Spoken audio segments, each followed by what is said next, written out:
I warn folks I'm getting hungry and nobody gets the gravity of it. That's when I know I'm with people who don't value their own safety. My hunger ain't for fun, all right? It's a courtesy warning. I'm giving you a heads up before I start malfunctioning. Mood swings, logic gone, sarcasm off the charts. If we don't find food, I'm gonna start taking things personally. You blink too slow? Disrespectful. You chew near me? I'm gonna jail. I ain't saying I'm hungry to be cute. I'm saying it because we're 15 minutes away from me getting irrationally mad at birds. Then someone's like, let's just figure it out when we get there. No, man, that's how people die. That's how relationships end, for real. You want to see me beef with a waiter over breadsticks? Keep playing. The minute I say I'm hungry, treat it like the check engine light. You don't wait till smoke pours out the hood to care. But nah, there's always someone saying, oh, we'll eat in like an hour. An hour. All right, then you got about 30 minutes before I start biting you and your furniture. For real, get me food. Fuck. Oops. Shit. Sorry about that. I had another video lined up and then it just disappeared out of my tabs because I've got so many tabs open right now. It's insane. I've got 87 tabs open. So how you doing? Happy Friday night, everybody. I'm hoping some people show up. I put the word out to several people to come on by. If no guests can make it, then it'll just be me and you guys. And I would like to go for about 4 or 5 hours tonight. So I did change up the goal a little bit. And instead of 30 super chats, I figured I would just make it 15 super chats, but I made them $5 or more. So basically $75, and I will go for 5 hours.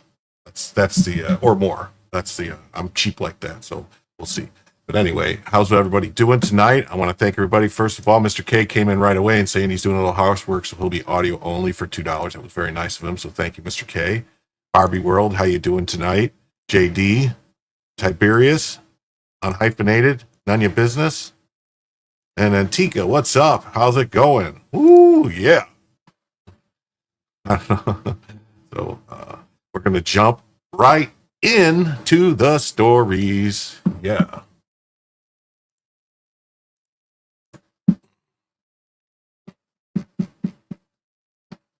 Here we go. This is first one is Trump. I want Elon and all businesses in our country to thrive like never before. What's going on with my chair? Where do I stop?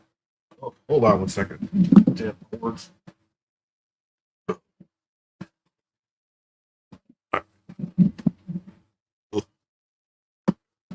Much better. Damn cords. Damn cords.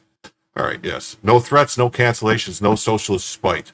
Just Trump saying, hey, man, I want Elon and everybody to be happy and to make money.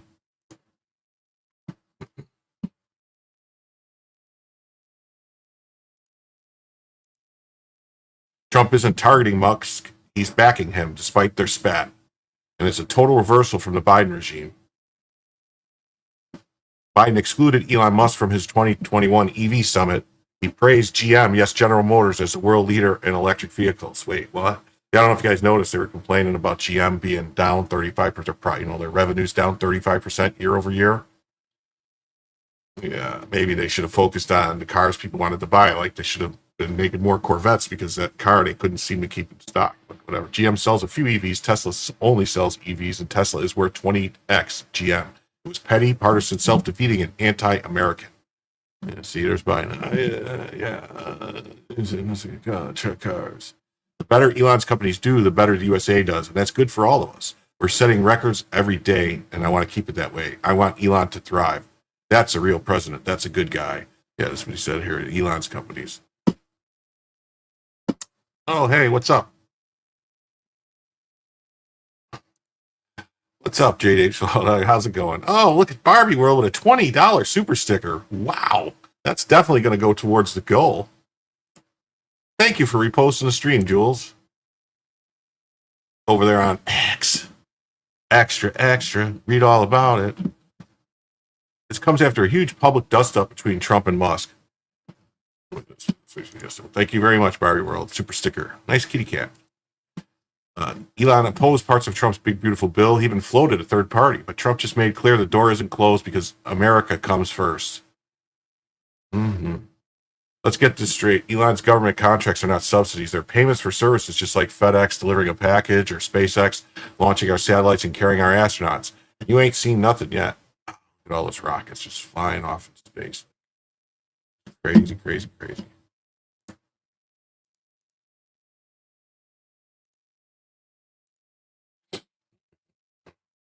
The Biden regime tried to punish Elon for a wrong thing. Trump is doing the opposite, even after personal insults. He's defending the economic growth. He's defending public and private innovation.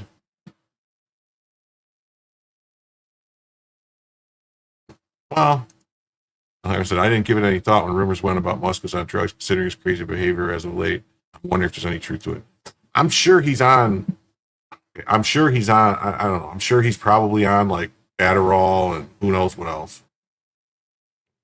Defending America's best companies, whether they agree with it or not. SpaceX, Tesla, X, Neuralink, Boring Company, XAI. That's some great stuff. That's the difference between Republicans and Democrats. Democrats will weaponize government against successful entrepreneurs like the good socialists they are. Trump unleashes entrepreneurs for everyone's benefit. That's just not good politics. It's how you build the greatest economy in the world. Yeah, look at that. Musk, Einstein, Jobs.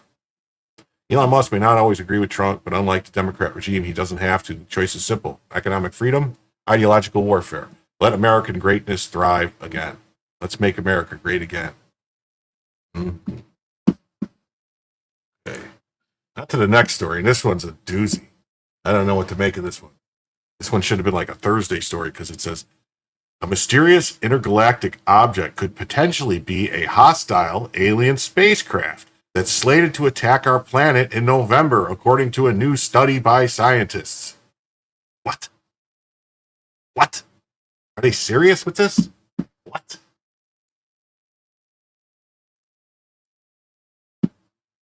The consequences should the hypothesis turn out to be correct, could potentially be dire for humanity. You don't say. The researchers wrote in an inflammatory paper, which was published July 16th to the preprint server ARXIV, Southwest News Service reported. Yeah, this is giant thing, possibly hostile alien threat detected in unknown interstellar orbit. This giant thing that's like weirdly shaped like a cigar or something that's, I don't know. They're monitoring it. It's breaking. Harvard astrophysicists suggest aliens may attack Earth in November 2025 after revealing objects spotted in space could very well be a hostile alien spacecraft. Yes, it could very well be a bug on the telescope lens. Yes, it could. You're right. Could be. We don't know. We don't know these things. We're just asking questions. See, space. The final frontier. And then they show this. They say this is the object, but look, there's other objects that look similar. So what is it? A whole fleet of them coming at us? I mean, what's going on? They're saying this is it here with a circle part, but what are these other things that look very similar? Is this an invasion? Is this a Vispa's invasion? Are they coming from the planet Perdani to attack us? We need Cyberfrog now.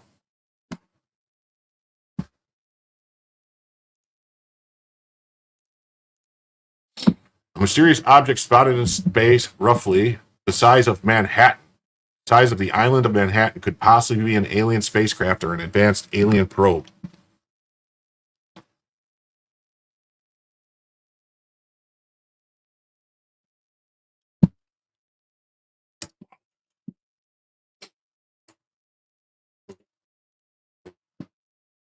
Bill Holloway says, a mysterious intergalactic object could be a hostile alien spacecraft that's slated to attack our planet in November. Like, that should be like bigger news, right? I mean, shouldn't that have been like everywhere? Shouldn't that have been like, alerts and the president been talking about it? Possibly hostile alien threat detected, an unknown interstellar object. A shocking new study claims. New York Post.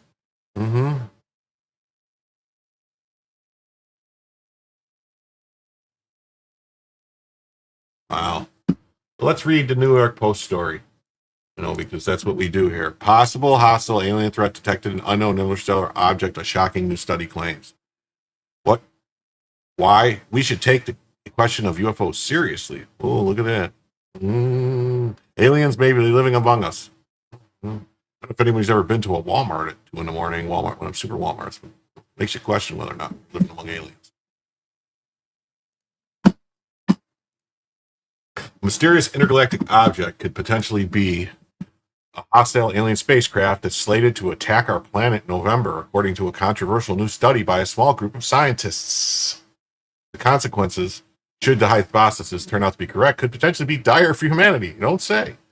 Researchers wrote an inflammatory paper, which was published July 16th to a preprint server. Wow, why is it rainbow colored? Why is it red, blue, green, all these different colors? Has it got weird lights on it? Comet 3I Atlas streaks across the dense star field in this image captured by the Gemini North Telescope. Dubbed 31 Atlas or 3I Atlas, the interstellar entity was discovered on July 1st, rocketing towards the sun at more than 130,000 miles per hour. Less than 24 hours later, it was confirmed to be an interstellar object, with initial observations suggesting it could be a comet that measures up to 15 miles in diameter, larger than Manhattan. However, in a new paper, the trio of researchers suggested that it might be a piece of extraterrestrial spy technology in disguise. One of the researchers, Avi Loeb, a prominent Harvard astrophysicist known for linking extraterrestrial objects to alien life, previously made waves after floating the theory that a 2017 interstellar object, Oumuamua, could be an artificial recon probe sent by an alien civilization based on its odd shape and acceleration. That is kind of crazy. Why would it be accelerating? Yeah, rare interstellar object the size of Manhattan could be an alien probe.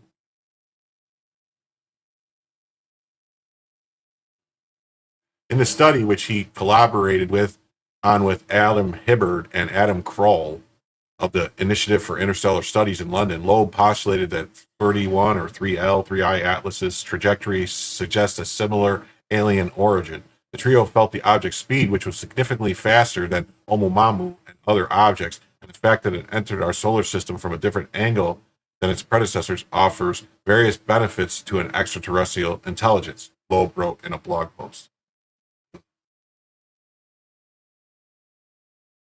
The consequences should.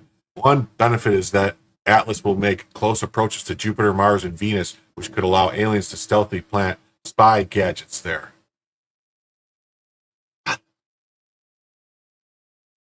When the so-called undercover UFO reaches its closest to the sun, perihelion, in late November, it will be concealed from Earth's view. This could be intentional to avoid detailed observations from Earth-based telescopes when the object is brightest or when gadgets are sent to Earth from that hidden vantage point. If this anomaly is a technological artifact, this could support the dark forest hypothesis, which argues we haven't found signs of extraterrestrial entities because they are remaining undercover to shield themselves from predators or prey. Lone warns that this could suggest that an alien is likely and would possibly require defensive measures to be undertaken.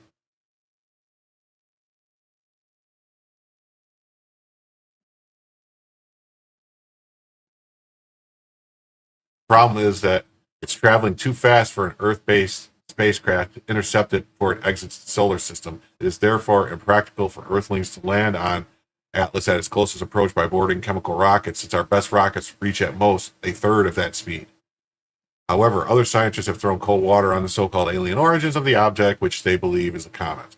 All evidence points to it being an ordinary comet that was ejected from another solar system, just as countless billions of comets have been ejected from our own solar system, added Samantha Lawler, an astronomer at the University of Regina in Canada who studies solar system dynamics. In fact, even Loeb admitted in his blog that his alien spy probe theory is a bit far-fetched.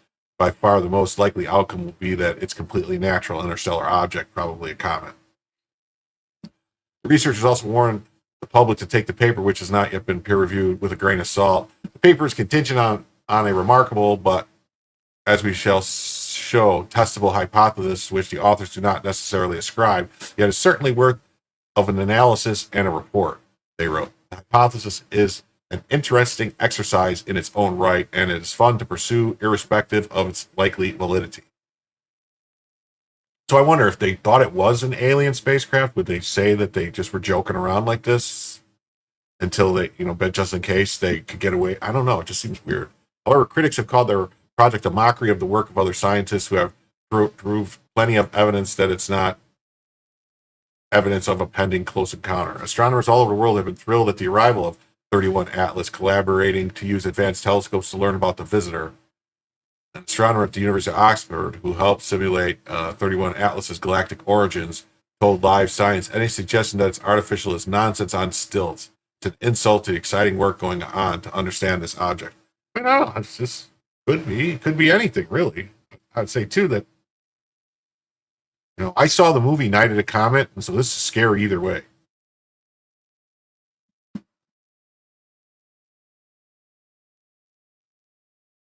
I guess is that it? Is that it? That's all they have on it?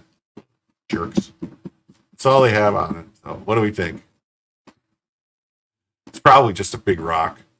We'll see. I don't know. If it slows down or speeds up, that's usually a sign that it's not natural, but who knows? All right, now we're going to change subjects. We're going to jump into the thing that everybody's been talking about today. Ghislaine Maxwell and Epstein, and what the hell is exactly going on?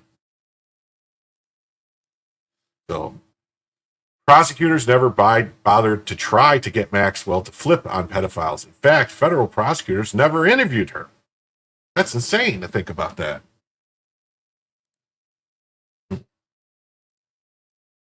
Ghislaine Maxwell provides the DOJ with information of 100 people linked to Jeffrey Epstein by the New York Post. 100 people. Yeah, that's the word on the street, is that she dropped a bunch of names of people who went to Lolita Island, or whatever it's called, Pedo Island, Pedo Express. I don't know. Democrats desperately want a distraction from the evidence coming out of Crossfire Hurricane. President Trump tossed Jeffrey Epstein from Mar-a-Lago 15 years ago. Obama's ongoing criminal conspiracy is coming to light. Democrats are grasping at straws. Today, Democrats are Marxists bringing illegals into the country to sway the vote. This is not your grandparents' Democrat Party. Thanks for having me on, Ingram Ang. These guys are going to talk about it, I guess. So let's see. We'll speed it up to 1 1/4 just because. Here with me is Mike Davis, former clerk to Justice Neil Gorsuch, founder of the fantastic Article 3 Project. Along with me is Mary Catherine Ham, Fox News contributor and fabulous Outkick host. I watch your stuff online. It's so fabulous. So what do you make of this and how this has gone down? I mean, it's unusual for a deputy attorney general or any high-ranking official to fly down to a federal jurisdiction and interview a prisoner. But what's up here? Well, I think that is an important part of it, because the answer from the beginning could have been, she's under appeal. We're not sure what we can release. I think transparency by the American people, from the American people, is a reasonable request. But you have to jump through these hoops, because you know more than I do about what the law requires. But grand jury testimony and her information in those files are subject to certain rules while she's under appeal. So there's only certain things they can let go and not. And of course, the judge in Florida said this is grand jury material. This is the whole point of the grand jury. Yes. Unsubstantiated allegations can't be just thrown out there in the public, because that destroys the whole process. What are your thoughts on how this is going down? Well, it shows that with Todd Blanche, the #2 at the Justice Department, personally interviewing here, that there's obviously not a cover-up. If there were any evidence that tied to anyone in the Trump administration, you don't think that Joe Biden's administration, where they made up crimes against Trump for 4 years, you don't think that they would have put out that evidence before the election? Well, the left is saying, and Democrats, and some MAGA types are saying, well, but we're not going to know what he said, and they're going to give her some deal, and then so they're playing it out that way. So they're going to say, well, this isn't good enough, because behind closed doors, and they can kind of massage what really was said in a way that helps protect Trump.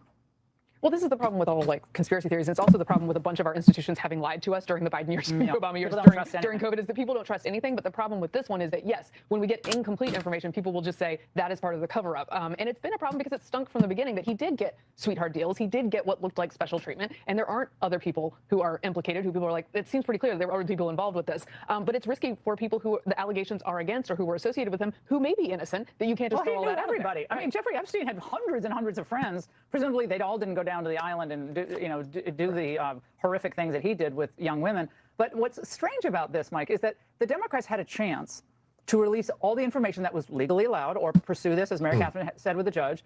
And even today, there was another vote. And the Democrats didn't vote to release the files in Congress. So what do they want here? What do they want? Disingenuous. They want a distraction. They want a distraction because they see this damning evidence coming out that President Obama led a bogus crossfire hurricane investigation against President Trump, his top aides, his allies, his supporters. It is an ongoing criminal conspiracy.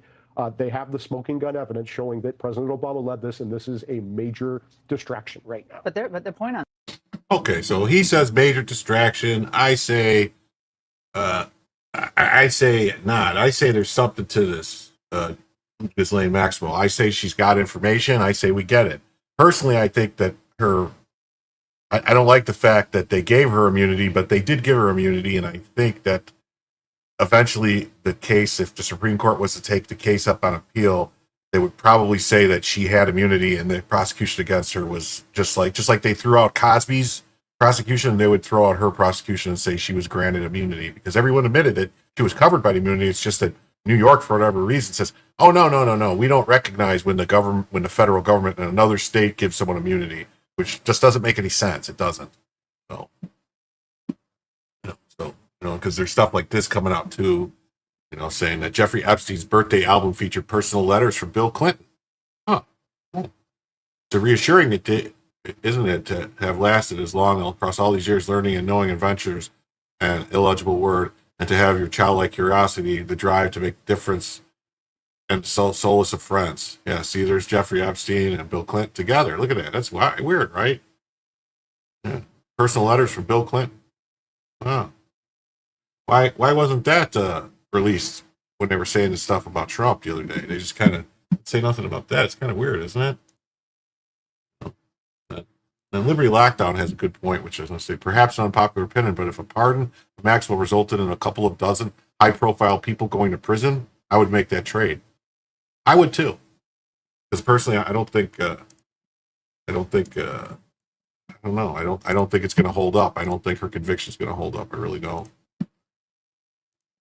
New at 2, Deputy Attorney General Todd Blanche's meeting with convicted sex trafficker Ghislaine Maxwell has ended. And this as critics are calling for more transparency in the Jeffrey Epstein investigation. Welcome back as we head into hour 2 of America Reports. I'm Sandra Smith in New York, and Bill, great to have you here today. Great to be with you as well, Sandra. I'm Bill Malugin in Los Angeles. John Roberts has the day off. That meeting Sandra just mentioned just wrapped up moments ago. Maxwell was escorted back to the prison from the courthouse in Tallahassee. Her attorney said they had a, quote, productive meeting with Blanche, but details of their talks still remain under wraps right now. All right, Fox Team coverage is at the ready. Chief legal correspondent Shannon Bream is live here in New York City, standing by with analysis. But first, let's get to our justice correspondent, David Spunt. He's got the latest from Washington for us. So, David, what else did Maxwell's attorney say? Well, he said a lot. We wish we could be in and hear what was said in the actual meeting. This meeting was a lot shorter than it was yesterday, but this was a 2-day event. The highlight, though, it appears that her team wants a pardon. Watch. We're going to take one day at a time. I know that's very cliche, but it's true because things are happening so quickly. We haven't spoken to the president or anybody about a pardon just yet. And listen, The president this morning said he had the power to do so. We hope he exercises that power in the right and just way. But the president leaving the White House today was asked directly about a pardon or commutation of Well, you know, I would say that unless if she doesn't give up some serious people, Do it too, Deputy Attorney General Todd. then I don't think it's something that they should even think about. Breaking: Ghislaine Maxwell formally seeks a pardon from Donald Trump following a second closed-door meeting with the Department of Justice.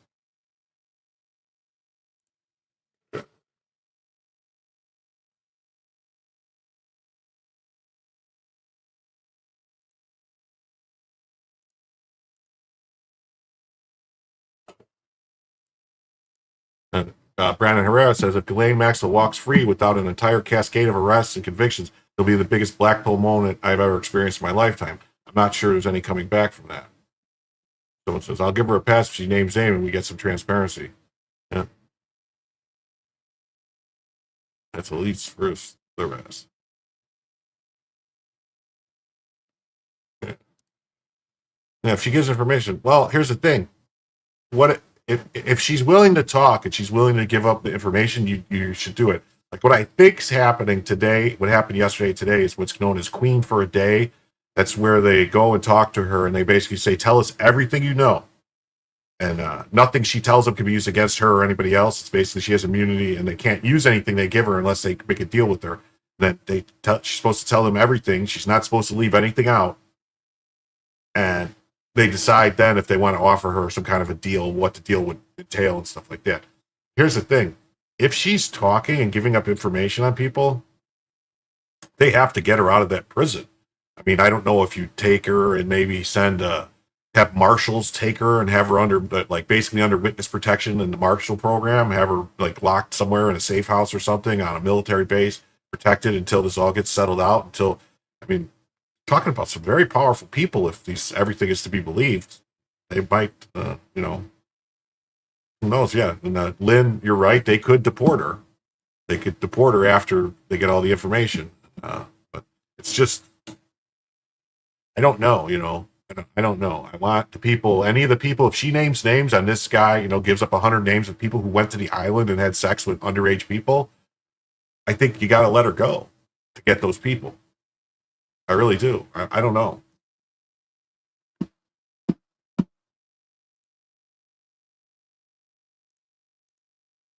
Ghislaine Maxwell just gave up the names of 100 different people linked to Epstein or his island and didn't invoke any privileges while answering the DOJ's questions. I mean, I think this is a little suspect the way they're wording that because they have to, they have to kind of. Yeah, see, so that's that picture. 26 times to Little St. James. That's how Bill Clinton was on the island 26 times. There's a painting of Bill in a blue dress and one Clinton side. The Jeffrey Epstein ring goes hand in hand with the Clintons. Weird, right? Odd. Odd. And Kevin Spacey claims that Bill Clinton flew on Epstein's private jet alongside numerous young girls. According to Spacey, he and Clinton were traveling together to Africa on behalf of the Clinton Foundation using Epstein's jet. Spacey stated that what he witnessed during the trip put Clinton at risk. Let's hear. This might be old Kevin Spacey getting a little payback for the way they treated him on House of Cards. I was very fortunate that President Clinton introduced me a lot of business leaders in London because he knew I was coming to the Old Vic. Do you know who I never asked for anything? Was Jeffrey Epstein. I didn't want to be around this guy because I felt he put the president at risk on that trip to South Africa because there were these young girls. And we were like, who is this guy? So I will say this. There were young girls on those flights? There were young girls on those flights, yeah. And that's been out. They talked about it. But here's my point. There's a big difference between not remembering that I met some guy and some woman on a humanitarian trip where my focus was entirely on what we were there to do and not remembering whether I went to somebody's island. So I never went to Jeffrey Epstein's island. I did not know him, and I never saw him or her after that morning at Buckingham Palace. He didn't even come to Buckingham Palace. Is it true that Prince Andrew sought your assistance and wanted you to testify that Ghislaine Maxwell was your guest, not his, during that Buckingham Palace tour. I heard a report about that, but at no time did anyone ever contact me on his behalf. And as I say, I'm not friends with him. I never saw him after that day. What do you think about what's happened to him? I mean, I don't know anything about it. It's not, I'm not going to talk about someone I know else's nothing. scandal. I know nothing. So they settled on Carter Page, and in order to get surveillance authority on Page, they had to use What is this? the Steele dossier because there was no other credible intelligence. I was very. Why did that? What the hell was that? Somebody jumped to a different thing. That's upsetting to me. Given the fact that neither the DOJ nor the FBI wanted Maxwell talking to them or anyone else, perhaps it's a good idea for Congress and the Trump administration to talk to her now. Yeah. Yeah, I was going to say, if there was some young boys on that island, Kevin Spacey would have been all over it. He's just like, young girls? Ew. Mm-hmm. And that's her father, Robert Maxwell, who, if you don't know, he got a state funeral at Israel because did more for the state of Israel than anyone else, they said. There was all types of stuff. He was involved in stuff. And Epstein's got like weird ties with intelligence. He was involved with arms trades, Iran-Contra stuff, money laundering, all types of stuff. So I don't know. I personally think Epstein was neck deep in our government, and the government was working, basically helping him, and they used each other. That's what I think, but that's my opinion.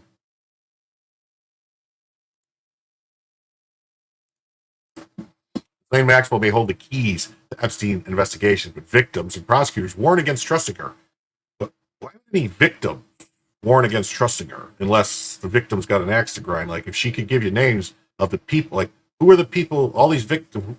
I mean, are the victims saying that the only person that ever abused him was Jeffrey Epstein? Yeah. It's quite possible that Epstein took over in her dad's shoes after his unceremoniously drowning in the ocean.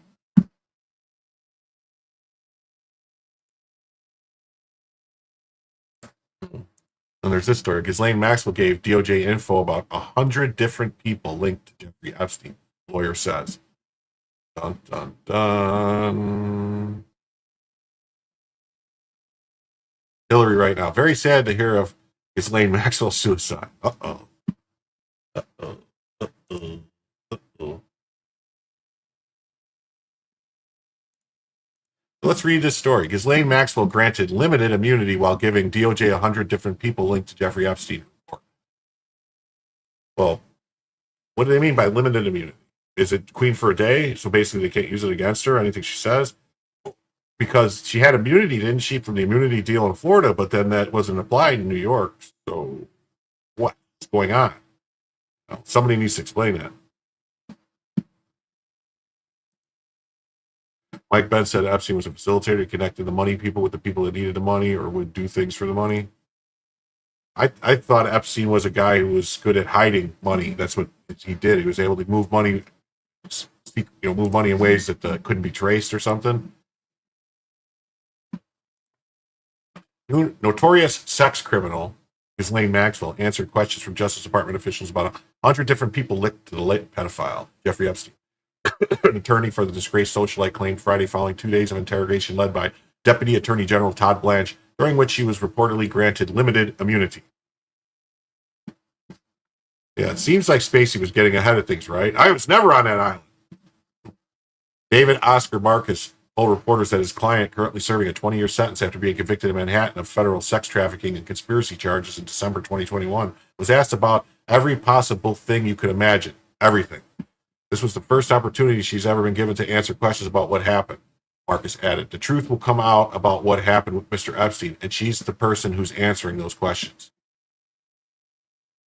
Looks like she's got a wonky eye there, doesn't it? Like something like one eye is a little, like either some Bell's palsy or something going on. Blanche had every single question answered during the sit-down, Maxwell's attorney also said, with the British-born convict declining to plead the Fifth Amendment. If she lies, they could charge her with lying, Marcus noted. Yeah, they give her queen for a day. You just can't lie. You got to answer all the questions. They did They did charge her with lying, a reporter challenging him, referring to two perjury counts that Marcus noted were dropped by the feds after her conviction. No one is above the law, and no lead is off limits, Blanche posted on X Tuesday in announcing he would speak to Maxwell.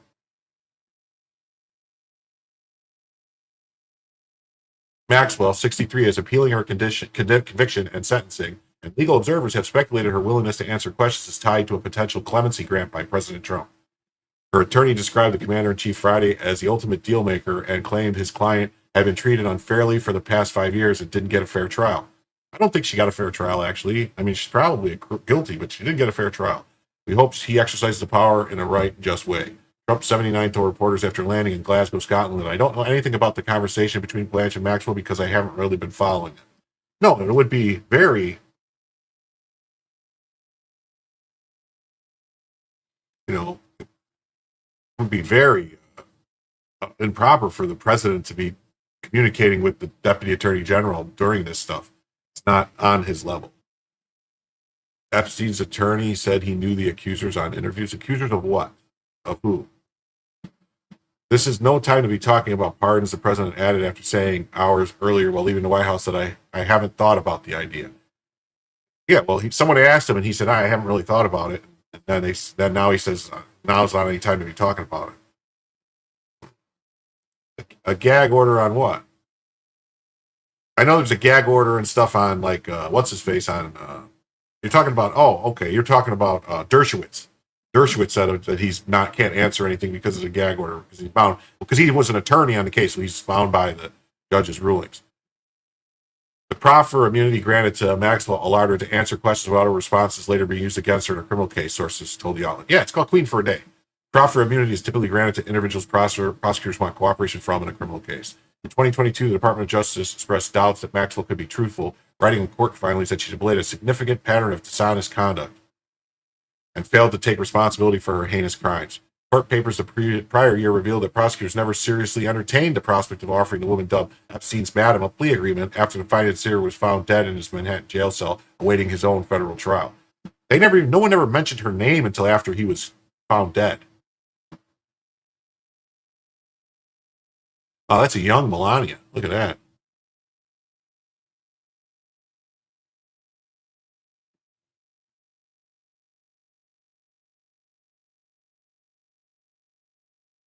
According to Marcus, Epstein's attorney had been informed that no potential co-conspirators would be prosecuted as part of his talks with the government lawyers following his July 19th arrest on sex trafficking charges.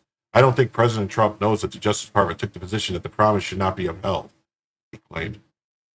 In February, Attorney General Pam Bondi teased a full disclosure of federal investigation files on Epstein during a Fox News interview, including a purported client list of high-powered associates, but no such reveal ever came. Hey, Taylor, how you doing?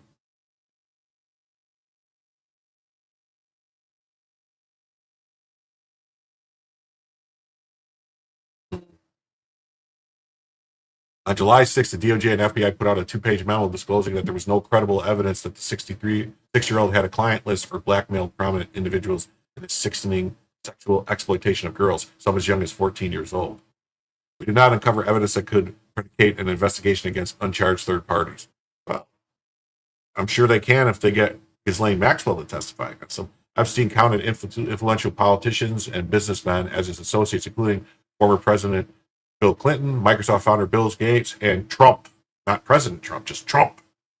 The 47th president had a falling out with Epstein in 2004 and reportedly later banned him from Mar-a-Lago for acting inappropriate with a club member's daughter. A Quinnipiac University poll revealed earlier this month that most Americans have disapproved of the Trump administration's systemic review of the DOJ's evidence on the Epstein case. Maxwell has also been subpoenaed to be interviewed by the House Oversight Committee on August 11th, an occasion on which Maxwell could exercise her Fifth Amendment right against self-incrimination in response to questioning.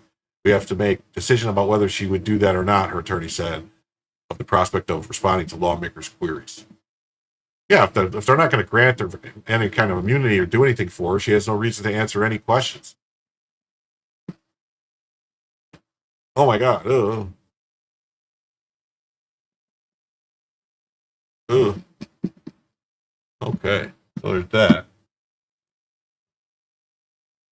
And here's There's Byron York with his take on the whole thing. He's 10 facts and a question. We know that Epstein and Trump were friends in the 90s. Do we really know that, though? We know that they were photographed together. We know Trump spoke to interviewers about Epstein. It's been reported Trump sent a birthday message to Epstein in January of 2003. It's well known the two had a falling out and Trump broke off contact in 2004. We know of no contacts between the two after 2004. Epstein was first indicted in 2006. After that, still nothing. We know that the Washington Post fact checker surveyed all the information about Trump and Epstein, wrote no credible allegation has emerged to connect Trump to any of Epstein's crimes. If the full file is ever released, we are confident no connection would be found. It's always possible there could be new revelations in the future, even though they are not apparent now. So the question, what do you believe is the big secret we ultimately learn about Trump and Epstein? Wow. I think we're going to learn is that Trump actually was cooperating with the feds and gave over information. He might have been the one that dimed him out to the Palm Beach police. Maybe. I don't know. This one, when Epstein was originally arrested, Trump was the only billionaire who offered to give evidence against him. The lawyers of the victims did an interview about it at the time. Yeah. The big secret is there isn't any big secret about Trump. It's all about Bill Clinton. The investigation of Epstein started in 2005. Obama's DOJ had to make things up to discredit Trump. Russian collusion. If there was anything incriminating in the files, it would have been leaked long ago. Before his death, Epstein confirmed he had nothing on Trump to his attorney, who asked specifically, because Ghislaine Maxwell's trial would have exposed any connection. We need to move on now. I don't know about moving on. We need to arrest the all the high-profile people. You know, all these people. Loretta Prescott ordered documents to be released, whatever. And then multimillionaires, sex murderers, offenders, associates. Listed around 150 people, including names of Epstein's associates in a lawsuit brought against his former girlfriend. 2015, and the full list was published on Wednesday under order of a New York judge. Not all named individuals are accused of wrongdoing. The inclusion of a name in these documents does not automatically mean the individual participated in Epstein's alleged crimes or knowledge of them.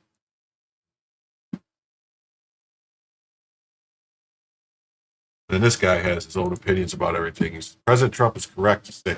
Is everyone else, everyone was seeing when I change tabs, the tab move in and out? Because I'm seeing it go like, whoop, whoop. I don't understand why. President Trump is correct to say that everything is fake, with the Democrats when referring to the Epstein letter hoax. Just look at how angry Dick Durbin became last winter after we asked him if the Epstein flight logs, which he blocked Senator Blackburn's request to make public, were the reason he was slow-walking Kash Patel's nomination as FBI director.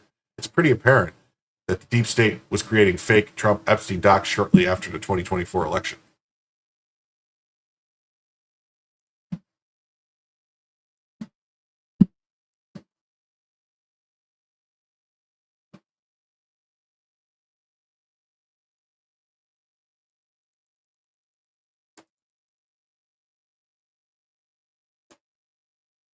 Hey, what's going on? Why is this?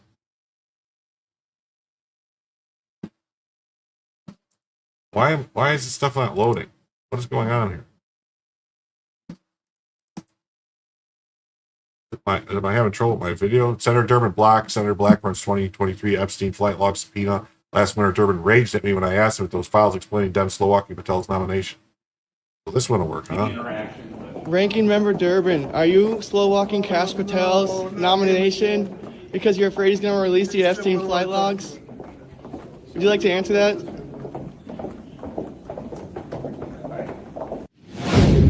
What? I didn't see the guy rage at him. What the hell is this guy talking about? Not rage at him. Nuts. Something going on. What is this, being blocked? Like, so you can't watch that? That's crazy. And then I want to point out something too. We're going to move on to another story that seems very odd that the same judges keep getting these cases and these Trump cases.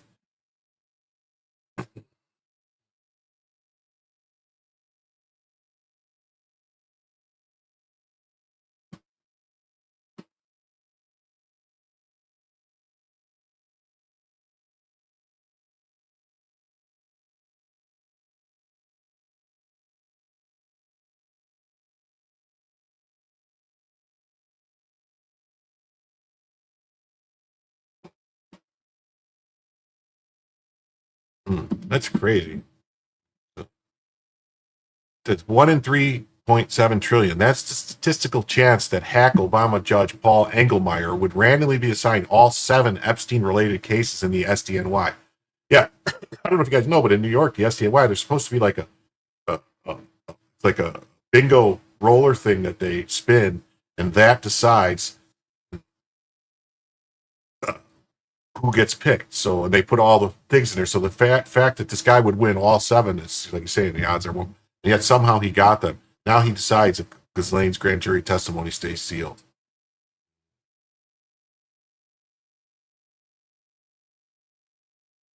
Paul Engelmeyer, appointed by Obama, blocked Trump's Treasury record subpoenas, now blocking unsealing of Ghislaine Maxwell's testimony unless Trump's AG Pan Bondi gives him more info by July 29th. What a coincidence.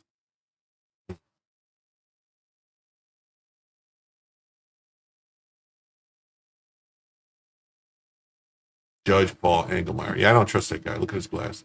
There are 45 federal judges in the SDNY. Engelmeyer has been handed all 7 Epstein-related cases. Doe versus Indike, Jane Doe 15, New York Times versus Bureau of Prisons, Black versus Genavia, plus 3 more. Odds 1 in 3.7 trillion. Yeah, it's crazy. Now he holds the key to unsealing the Ghislaine Maxwell grand jury. The same judge whose decisions have leave experienced lawyers scratching their head. The same judge whose courtroom keeps attracting Epstein orbiters like magnets. The same judge who went after Doge. Yeah, he tried. This is the judge, if I'm not mistaken, who blocked the Treasury Secretary from actually seeing what the Treasury Department was doing. Yeah, banned Treasury Secretary Bissett from accessing his agency's data. Federal Judge Engelmeyer ordered President Trump to each of his appointees were forbidden from accessing Treasury Department data without even allowing the president's lawyer to appear or comment.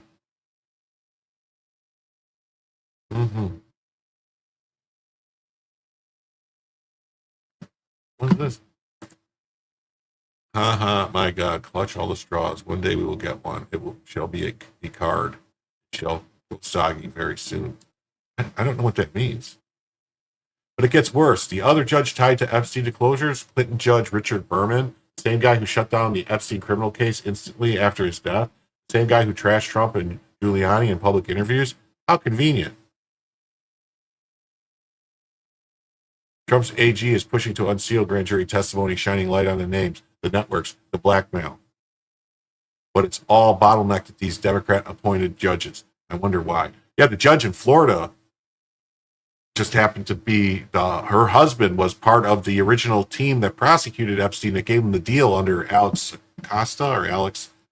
Is it Alex Acosta? I think it's Acosta. When judges holding Epstein secrets are 100% Obama Clinton insiders, when the odds of these assignments are 1 in 3.7 trillion, when you've already shut the case once, it's not just this deep state cover up in robes. It was from the first. We want the truth. Yes, we want the truth.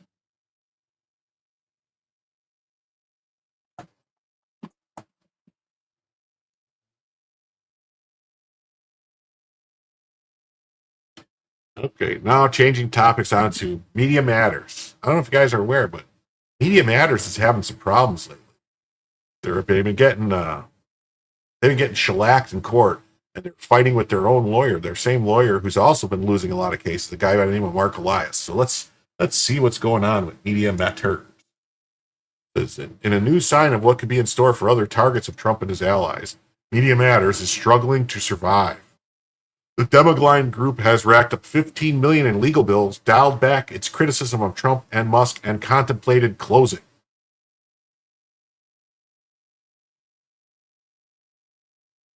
See?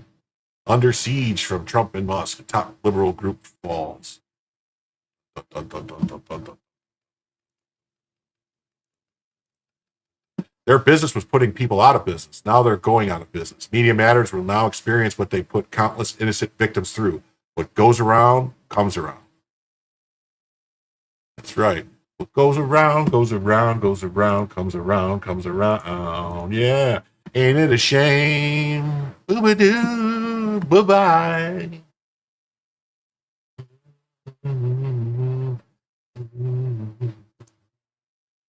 Is there a way to set this to music and have it lull me to sleep at night? Is there an app for this? Tensions brewing between Media Matters and Mark Elias' firm over Trump-Musk lawsuits probe as Media Matters racks up legal fees. You got to be kidding me. This is how you treat people who have been clients for 16 years and are friends? Media Matter Aid wrote to the firm over its demand for $2.25 million. We understand this case has been and remains very difficult for everyone involved, as was Musk's intention when he bought it. Ezra Reese, the chair of Elias's political law group, wrote an email to Mr. Carson and Media Matters lead fundraiser, Mary Pat Bonner. Mr. Reese offered to wipe away about half of the unpaid tally in exchange for payment of $2.25 million within about a week. If the group did not commit to the payment plan, Mr. Reese wrote, his firm would expect full payment of the original amount and would go pens down and take steps to withdraw from the case by the end of the month. The ultimatum did not sit well inside Media Matters. You must be kidding. How you treat people? In a statement to the New York Times, Mr. Reese defended his firm's work, noting that it helped with matters including the effort to shut down the state attorneys general's investigations. So yeah, the state's attorney generals were investigating Media Matters. They somehow got shut down by these law firms. Media Matters, an organization, stands up to politically motivated investigations and lawsuits brought by the right wing. They do. Yes, they do. They do.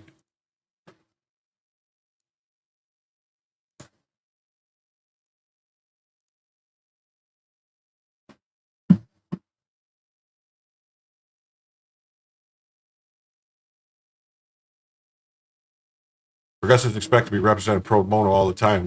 Welcome to the real world. I'm no fan of Mark Elias, but he's worth paying for. Would that we had more Mark Eliases, minus the lack of ethics on the conservative side. Instead, they hide inside big law and keep their heads down because the legal market is stacked against them. So it kind of sounds like maybe the Dems were paying for lawsuits to undermine the system using ASID. Awfully funny how many groups, shows, etc. are suddenly turtling. Yeah, it's crazy, right? That after USAID goes down. Stage 5 TDS alert. The president of Media Matters is on MSDNC, melting down over Trump and how he's completely kneecapped the liberal media outlets. We're at the beginning stages of massive transformation of enclosure of the reduction of civic spaces. Oh no! Carr, who's FCC chairman, and the rest of Project 2025 acolytes will be able to execute and fully implement that change is up to all of us. We're at the beginning of that, and there's plenty of examples, one the other and after the other. As Commissioner Gomez described it, cowardly capitulation, and, the trend isn't going away. Hi, Rachel Boone. Let's see. Where exactly are we, Angelo, right now? I mean, we're at the beginning stages of a massive transformation of and a closure of and a reduction in civic spaces. And whether or not Trump and Carr, who's the FCC chairman, and the rest of Project 2025's acolytes will be able to execute and fully implement that change is up to all of us. But we are at the beginning of that, and there are plenty of examples, one after the other, of, as Commissioner Gomez described it, cowardly capitulation. And, that trend isn't going away. It's only increasing. And on the flip side of that capitulation has been an increase in threats, not just from Commissioner Carr, but elsewhere, to leverage the power of government to, pressure business entities into caving or giving them what they want. I'll give one example before I turn it over to Cornell. The FTC recently approved a merger between two of the largest media buyers. And one of the conditions of that approval was that the media buyers would no longer remove ads or place advertisements based off of political or ideological considerations. I mean, that's an outrageous action for them to do, totally unprecedented. But they made it clear that if they wanted that deal to go through, no more saying you won't advertise on certain extremist kind of content.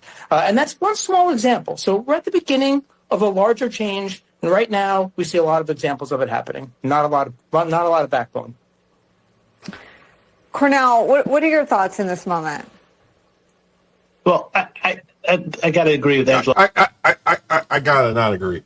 Well, yeah, they call, but see, the problem is this guy said, they're going to place it on extremist content. The problem is that the extremist content they're talking about is would be me. They would say, the fake news sucks. The White House cover-up would have been possible had it not been for CNN, MSNBC, PBS, NBC, ABC, and CBS all conspiring with the White House staff. Victor David Hansen. And that's true. That is true. It's true. Under siege from Trump and Musk, a top liberal group falls into crisis.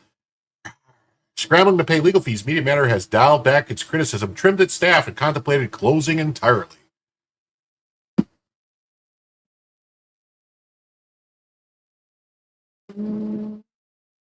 Angelo Carasone, the president of Media Matters, at his office in 2019, a liberal advocacy group, has been hobbled by a legal onslaught from Elon Musk and investigations by President Trump's Federal Trade Commission and Republican state attorney generals. Well, yeah, because they kept fucking with Elon Musk's businesses, so that's what they get.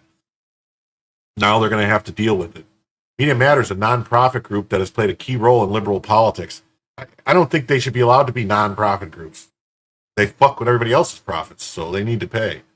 Is struggling to withstand months of legal assaults by President Trump's allies, offering a glimpse of what might be in store for even well-funded targets of his retribution campaigns.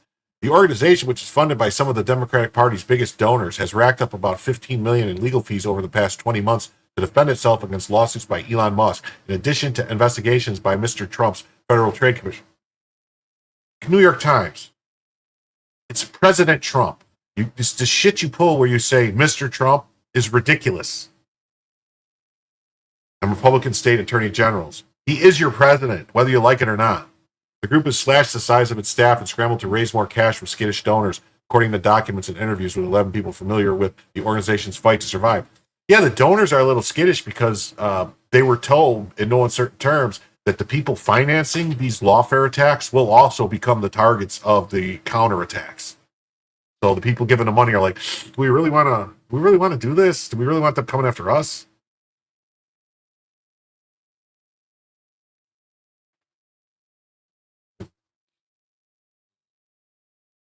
Going to be enough. Media Matters tried to settle with Mr. Musk by offering concessions, but the sides were far apart and the talks fizzled. Even when the group had triumphed in court, Mr. Musk has appealed or filed new cases elsewhere. As a last resort, it has considered shuttering, according to interviews and an internal document. Publicly, the group has said that it has no plans to close and is committed to defending itself as a matter of principle. That's exactly what it is. All the USAID money dried up, so now they got a problem. Even as the battle continues, Media Matters stands as an example of how legal warfare waged by powerful ideological opponents can squelch influential voices and stifle political dissent.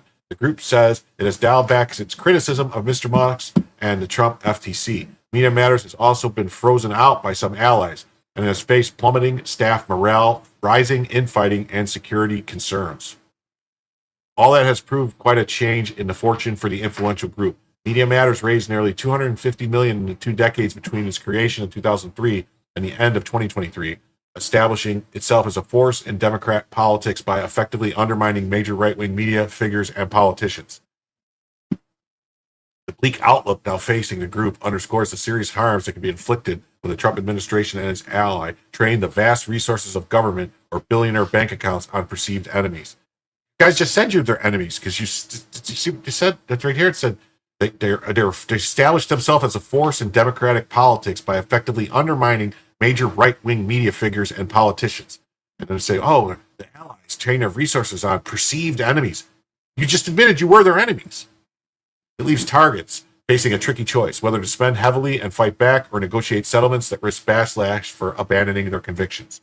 Case in point, the parent companies of ABC News and CBS were criticized for caving to Mr. Trump when they agreed to donate millions of dollars to his Presidential Library Foundation to settle lawsuits that experts believe the media outlets could have won in court.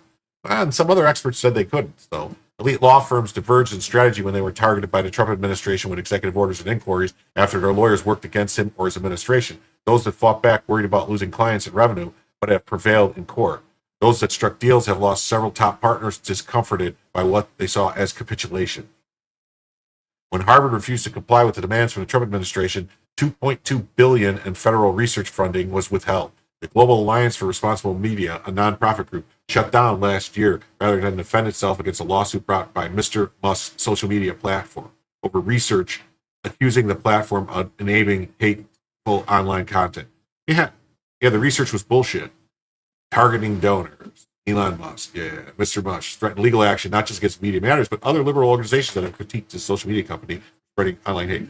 Media Matters has been defending itself on more than legal fronts for longer than most targets of Trump allies, and its identity is more fundamentally linked to fighting Republicans and their allies. It is also particularly susceptible because of its dependence on maintaining the confidence and confidentiality of rich Democratic benefactors. Founded in 2003 by David Brock, a self-described right-wing hitman who switched sides and became an enforcer for the Democrats. Media Matters set out to neutralize what Mr. Brock saw as a powerful Republican information ecosystem. The group became the flagship in a constellation of nonprofits formed or acquired by Mr. Brock to help Democrats and undermine Republicans. Media Matters is made up of two separate nonprofits registered under this section of the tax code, one for charities and other for social welfare. That allows them to accept contributions without publicly disclosing donors' identities or so-called dark money. Some major donors have been revealed through news reports or voluntary disclosures, including investor George Soros, the clothing entrepreneur Susie Tompkins Boyle, and the hedge fund manager Stephen F. Mandel Jr. Initially, Media Matters targeted conservative talk radio, and Fox News through fact-checking, advertiser boycotts, and what Mr. Brock described as guerrilla warfare and sabotage. Mr. Carosone took over as president in late 2016 and began trying to recast the group as more of a journalistic outlet covering the rise of so-called alt-right and the misinformation and hateful content online, including social media. Mr. Brock stayed on as chairman but ceded day-to-day control and eventually left the group in 2022. Mr. Musk had purchased Twitter earlier that year and had begun removing content moderation rules. Media Matter homed in on the platform, which Mr. Musk later renamed X.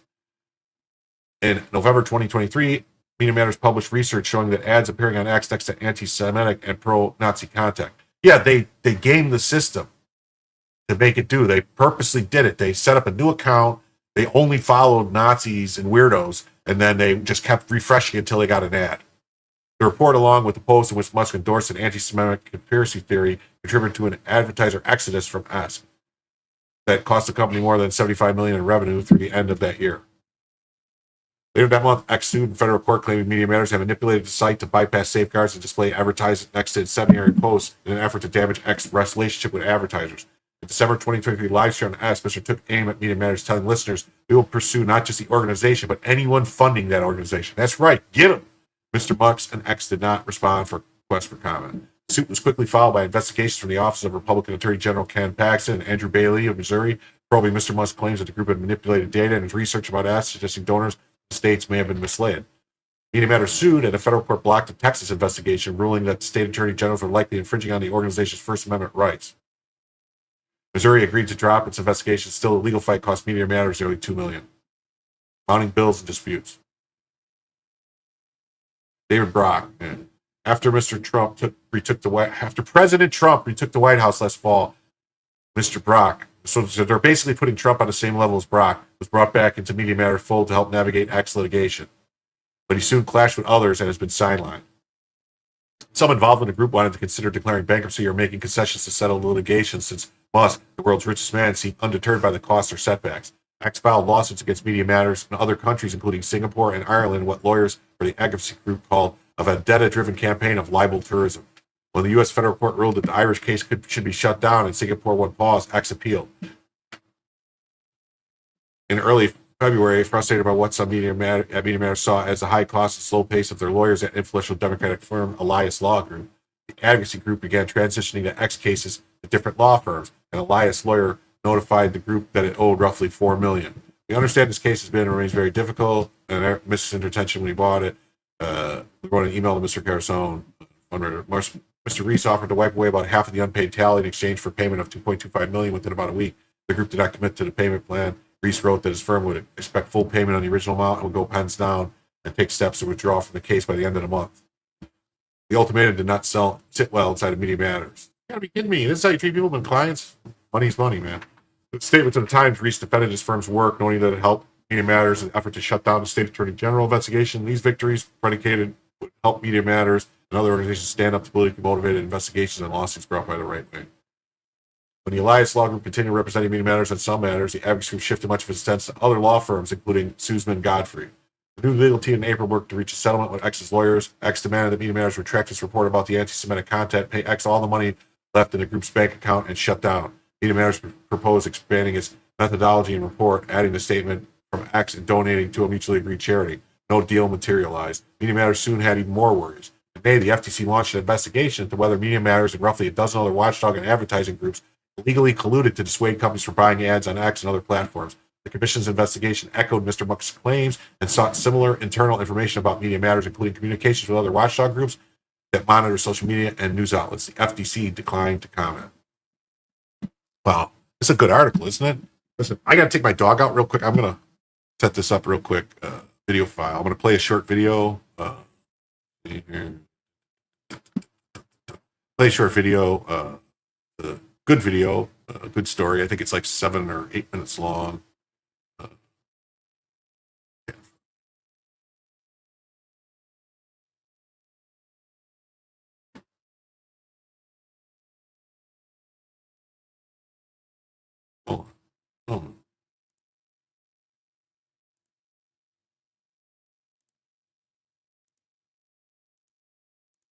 There we go.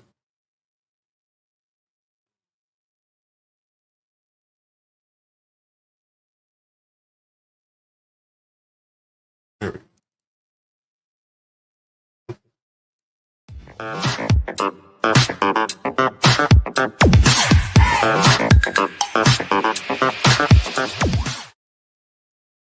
Hey, how you doing? I'm Jim, and this is Jim Tells You.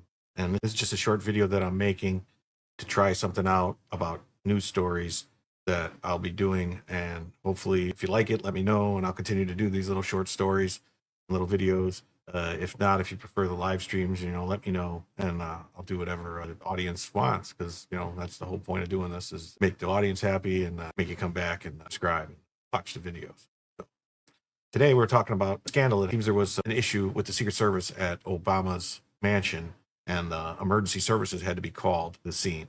It says a scuffle between Secret Service agents breaks out at Obama's D.C. residence. Here's the report. A physical altercation between a pair of uniformed Secret Service agents guarding former President Barack Obama's D.C. residence earlier this week necessitated a call to a supervisor, according to a report. Susan Crabtree, Real Code Politics national correspondent, posted a scoop on X platform which contained alarming details as the administration seeks to rebuild the agency and its trust with the American public following the near assassination attempt on President Donald Trump's life last summer. 2 female Secret Service uniformed division officers got into a physical fight outside former President Obama's D.C. residence while guarding it. So 2 women got into a fight at Obama's house, and they had to call the cops on 2 Secret Service women who got into a fight at Obama's house. That's classic. The fracas, as they're calling it, fracas, make it sound like they were arguing over what they have for dinner. The fracas occurred at roughly 2:30 a.m. What was going on at 2:30 a.m. at Obama's house? The 2 uniformed female Secret Service agents got into a fight. I mean, what could possibly be going on that would cause this to happen? It's alarming, isn't it? Disturbing. I don't know. Wednesday morning, according to 2 sources in the Secret Service community. The lack of professionalism was on display during the fight, and in a call one of the women made on a recorded Secret Service line. Oh, God, I would hope that we could get that recording. That will be gold. That would be awesome to be able to hear what they sound like. Could this have been a fight over a broken nail? Someone used someone's brush? Someone ate someone's lunch, maybe? No, there had to be something else going on here. Oh, here we go. That's what they say on a recorded line to the supervisor to immediately come to the scene before I whoop this girl's ass. Oh, my goodness. Oh, my goodness. That sure sounds like something straight out of, World Star Hip Hop, maybe?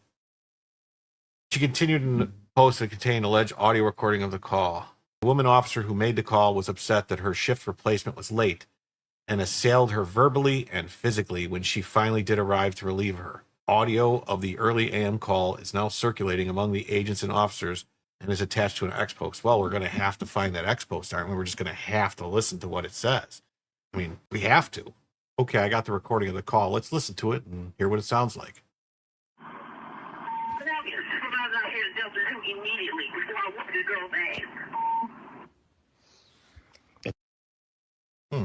Let's listen to that one more time, because I could make out what they're saying, but there's a specific dialect I'm trying to hone in on to try to decipher who this might be.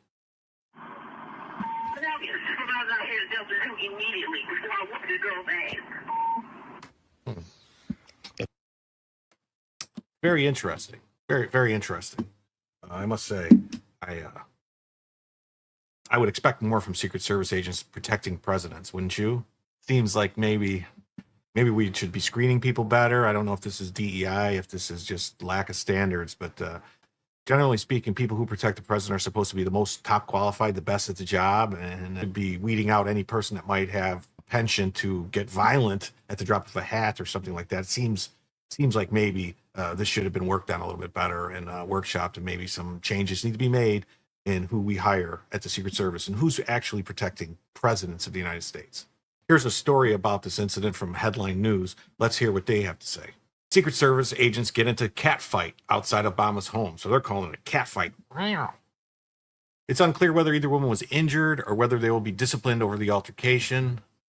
2 female Secret Service agents reportedly came to blows at Barack Obama's D.C. crib while they were supposed to protect the former president's residence early Wednesday. Okay, so maybe Obama wasn't there. So maybe they get less qualified people when the president's not actually there.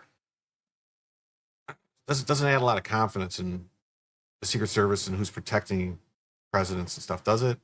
I mean, it's kind of like this whole thing with what happened with Trump and Butler and at the Mar-a-Lago. Kind of makes me wonder who's running the Secret Service and actually what they're doing and how they're doing it. You know, at around 2:30 a.m., one agent summoned a superior before threatening a fellow agent in a now viral audio clip that we just listened to, released by Real Clear Politics reporter Susan Crabtree. Can I get a supervisor down to Delta 2 immediately before I whoop this girl's ass? The agent demanded. Susan Crabtree's tweet here, which she's a good person, maybe follow, check it out. Breaking scoop, is DEI still plaguing the Secret Service? Fracas outside Obama's residence raises new questions. Get a supervisor immediately before I whoop this girl's ass. 2 female Secret Service uniform division officers got into a physical altercation. According to Real Clear Politics, the agent was upset that her shift relief arrived late. After that, she assailed her colleague verbally and physically when she finally did arrive to relieve her. The audio reportedly being shared among agents and officers is unclear whether either of these women were injured or whether they would be disciplined over the altercation. Crabtree reported the fight did not wake anyone in Obama's residence or surrounding area. Oh, so Obama was there. Or someone was in the house. Someone was in the house. The alleged incident comes amid growing scrutiny of the Secret Service recent fixation on diversity, equity, and inclusion policies under former director Kimberly Cheadle. Cheadle, appointed by then President. So that's a story about that story. It was kind of like buried. You had to search the story out. So if you want to watch the video completely, that's about half the video. You go to my channel. It's called the Secret Service Cat Fight at Obama's Mansion. So it's about a 10-minute video. So we're gonna get back to the other stuff we was talking about. Cat fight. Yes. Cat fight. We're gonna get back to talking about Media Matters and stuff. But yeah, you guys saw my dog. I was able to get her to sit there. She's a cute little old dog. Her name is Bella. Not that little, though. She weighs about 80 pounds. So inside Media Matters, the FTC investigation was seen as an example of the Trump administration doing the bidding of Mr. Musk. Andrew Ferguson, the FTC's chairman, suggested before he was chosen to lead the agency that advertiser boycotts might violate antitrust laws.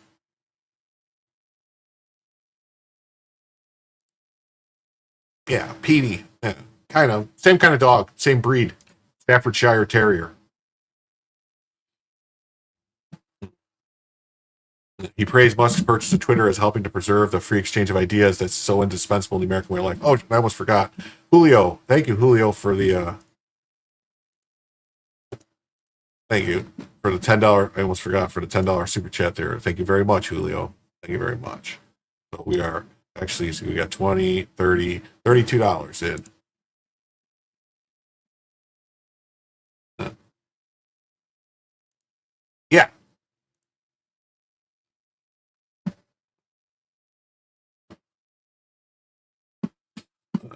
While Mr. Trump and Musk have feuded of late, Trump administration has continued to investigate, underscoring an alignment based on shared enemies and that may outlast the personal alliance between the two men. Oh shit, we're an hour 15 minutes in and I forgot to shut X off.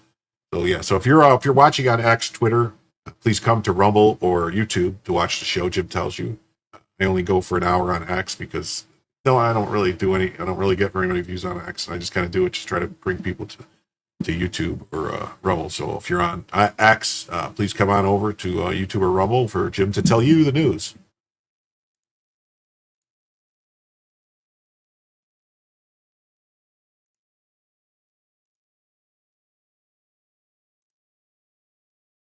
Okay. We are also live on Facebook and Instagram, so right now, and YouTube and Rumble. While Mr. Musk and Trump have feuded of late, the administration has continued its investigation, underscoring an alignment based on shared enemies that may outlast. In June, Media Matters sued to halt the investigations, arguing that FTC was using sweeping governmental powers to attempt to silence and harass an organization for daring to speak the truth. In the lawsuit, Media Matters lawyers wrote that the FTC investigation caused many Media Matters reporters, writers, and researchers to pare back their investigative journalism, especially on any topics that could be perceived as related to the FTC or its investigation. The legal situation also impaired the group's ability to recruit and retain employees, according to the lawsuit.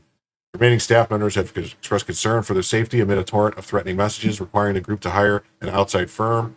According to the internal memo laying out what is called chilling and harms of the legal tax, the memo prepared the group's lawyers and reviewed by the Times indicated that allies of the group pulled back communications with us or ceased proactively engaging with us, while some donors and funders delayed or withheld gifts because they feared retaliation.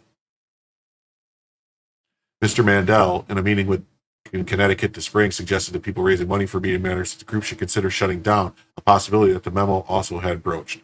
But Mr. Carasone in his statement suggested that was not being considered, casting that legal assaults as a revenge campaign against Media Matters intended to stymie or stop us entirely from exercising our constitutional rights. Well, we'll have to see.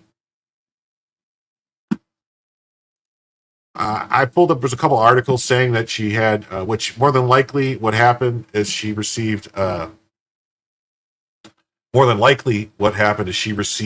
what's called Queen for a Day, which means they questioned her on a whole bunch of stuff. And as long as she answers questions, she will, get offered some kind of deal or something. But basically the immunity she has is to answer questions. And Gary, thank you very much for the $1. I just will point out that tonight I did something slightly different with the goal. I didn't make it any super chat for 30. I just did 15 super chats of $5 or more. That would be $75. So at any point $75 comes in, I would extend the show. And right now we are at $20, $30, $33. But thank you for the $1.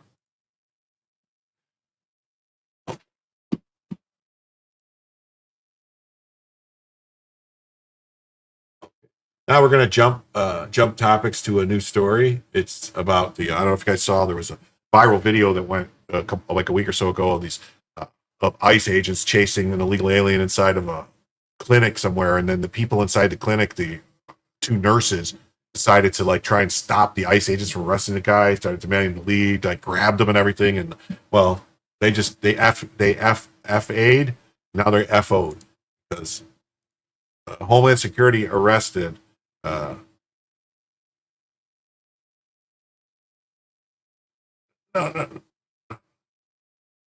There, okay. There, thank you for the $5. Thank you very much. Greatly appreciated. So now we are at 5, 6, 16, 36, 37, $38. Okay. You're welcome. Homeland Security arrested a medical worker this morning east of Los Angeles, seen in a viral video accused of impeding immigration agents from arresting an illegal migrant they were trying to take into custody after he fled on foot into a surgical center on July 8th. Let's see here.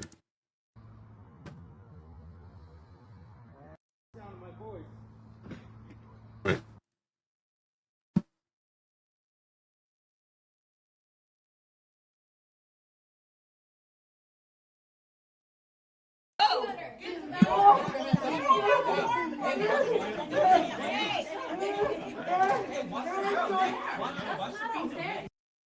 Yeah, you can't do that.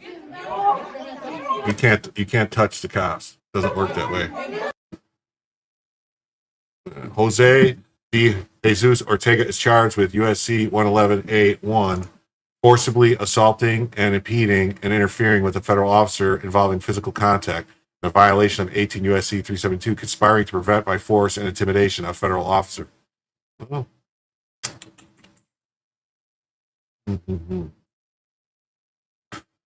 Danielle Nadine Davila also wanted for the same charges. California clinic staffers seek to shield ICE agents from detaining Honduran landscaper. It didn't work out the way they thought it was going to, I don't think.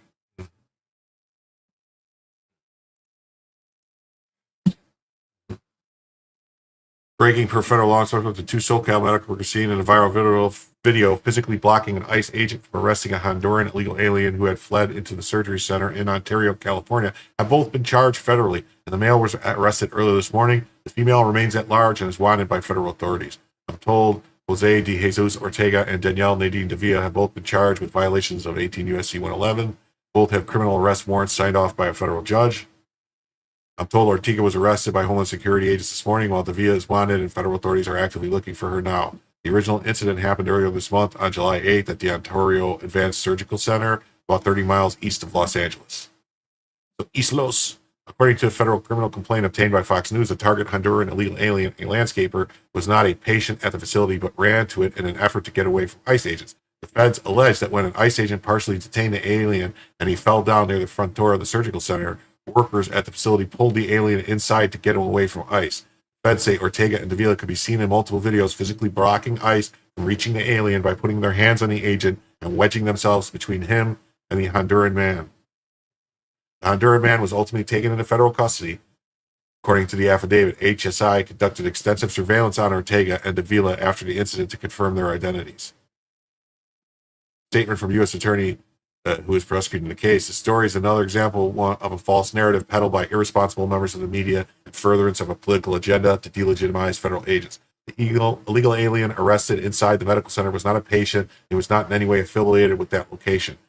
And I think the first time I saw the story, they said they arrested a doctor that was going to work. That's what they first were saying. He's a doctor going to work. He ran inside for cover, and these medical workers attempted to block his apprehension by assaulting our agents. To be very clear, it does not matter who you are or where you work. If you assault our agents or otherwise interfere with our operations, you will be arrested and charged with a federal crime. Yeah, get out. You don't have a warrant. Get out. You don't have that authority, people. I hope they throw the book at him. Here's the article. Medical staff faces charges after interfering. Here's a statement of the U.S. Attorney. My office has filed criminal charges against Jose Ortega of Highland and Danielle Nadine of Corona. They're accused of assaulting and interfering with an ICE investigation. The media originally reported the legal alien was taken during a medical appointment. That was false. Legal alien arrested inside the surgery center was not a patient. He ran inside for cover. Doesn't matter who you are or where you work for, we will arrest you. Yeah. Yeah, see?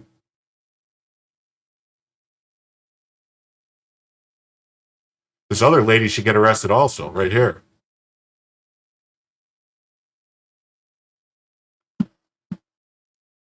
Wow. I wonder if they did that because no one is above the law. Deport.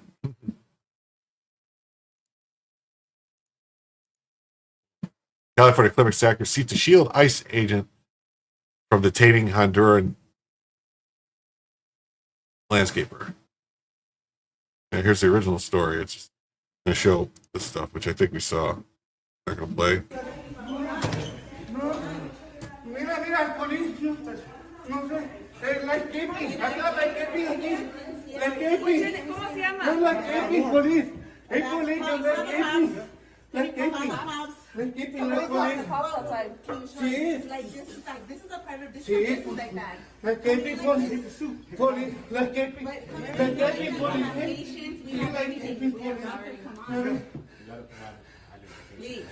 Like this is a private property. Hey. Like even this lady here saying this is private property and all this stuff, she should be all four of those people should be arrested. All four of them.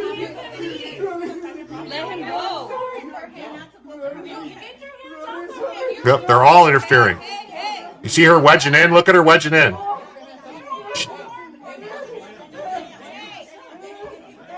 They should have all been arrested on the scene. Every one of them should have been taken out in handcuffs, dragged out of there.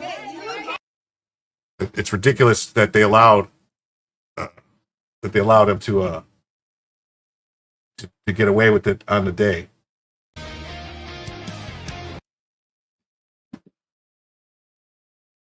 Staff at the California Surgical Center captured on video trying to block immigration and customs enforcement agents for arresting a Honduran landscaper last week. With one telling a federal officer, you don't have a warrant for him. The tense scene unfolded Tuesday at the Ontario Advanced Center. Get your hands off him, one staff member boosted her saying, shielding the man from let him go, you need to get out. The officer said on X that ICE conducted a targeted enforcement operation, arrested 2 illegal aliens, and officers in clearly marked ICE bulletproof vests approached the illegal alien targets as they exited a vehicle. That woman should. One of the illegal aliens who was Honduras fled on foot to evade law enforcement. He ended up near the surgical center where hospital staff assaulted law enforcement and drug the officer and illegal alien into the facility. Then the staff attempted to obstruct the arrest by locking the door, blocking law enforcement vehicles from moving, and eventually even called the cops, claiming there was a kidnapping. Yeah, all those nurses, the one that was saying this is a private building, get out of here. If you're pursuing somebody on foot and they run into a building and you chase after them, they don't have, it's private, get out of here. Well, they all should get locked up. Javier Hernandez, executive director for the Inland Coalition for Immigrant Justice, told the press that the agents eventually arrested the Honduran man following the struggle inside a clinic that was captured on video.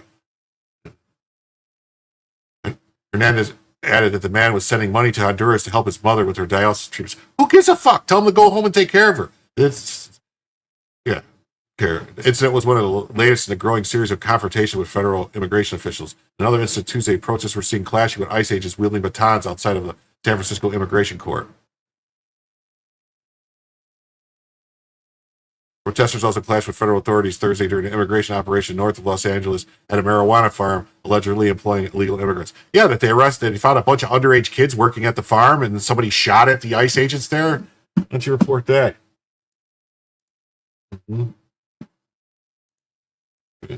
Breaking, the 2 California surgical center workers seen in the viral clip blocking an ICE agent from arresting the center's landscaper have been federally charged for impeding federal agents. Well, that guy wasn't their landscaper.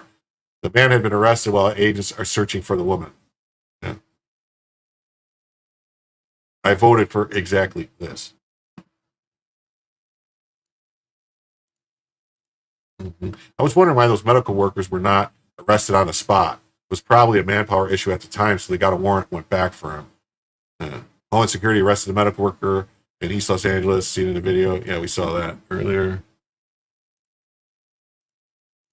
U.S. Attorney's Office says, oh, yeah, we saw this. File federal charges against these people. They were arrested and charged with a federal crime. Sorry.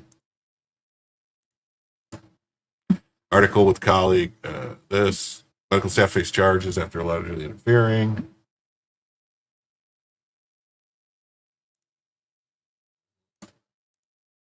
I'm told by federal law enforcement that the female medical worker Danielle was just arrested by HSI agents and is now in federal custody. She's also charged with 18 U.S.C. 111, assaulting and resisting impeding federal agents.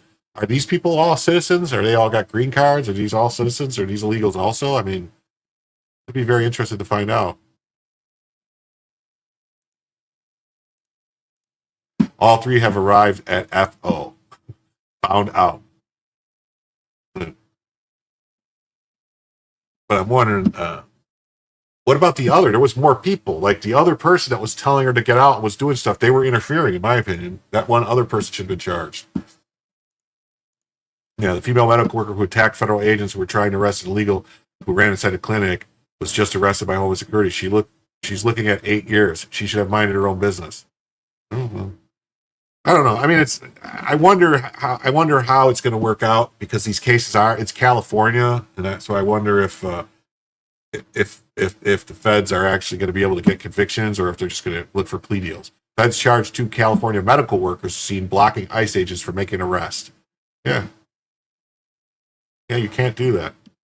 You can't touch the cops.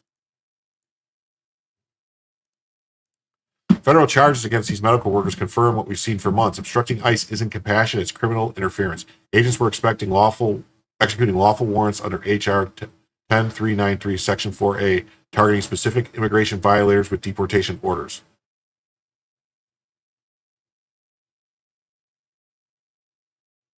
Clinical staff assaulted officers, dragged a fugitive into the facility, and falsely claimed kidnapping to the police. This isn't activism.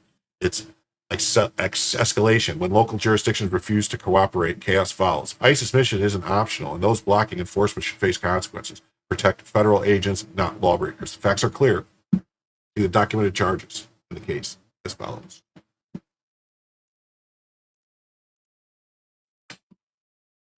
Medical staff face charges after allegedly interfering with California ICE arrest. The U.S. Attorney warns of consequences for obstruction amid the arrest in California.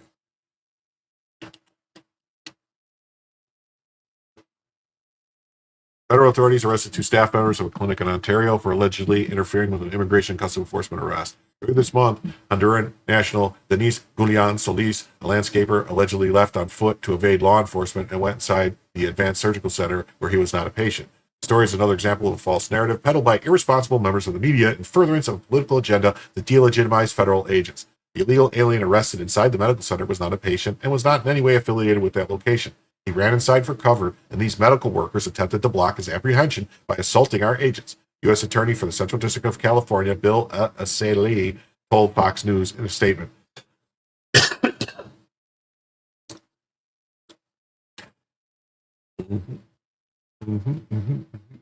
Be very clear, it doesn't matter who you are or where you work. If you assault our agents or otherwise interfere with our operations, you will be arrested and charged with a federal crime, Alissi said. Asylum said, continued.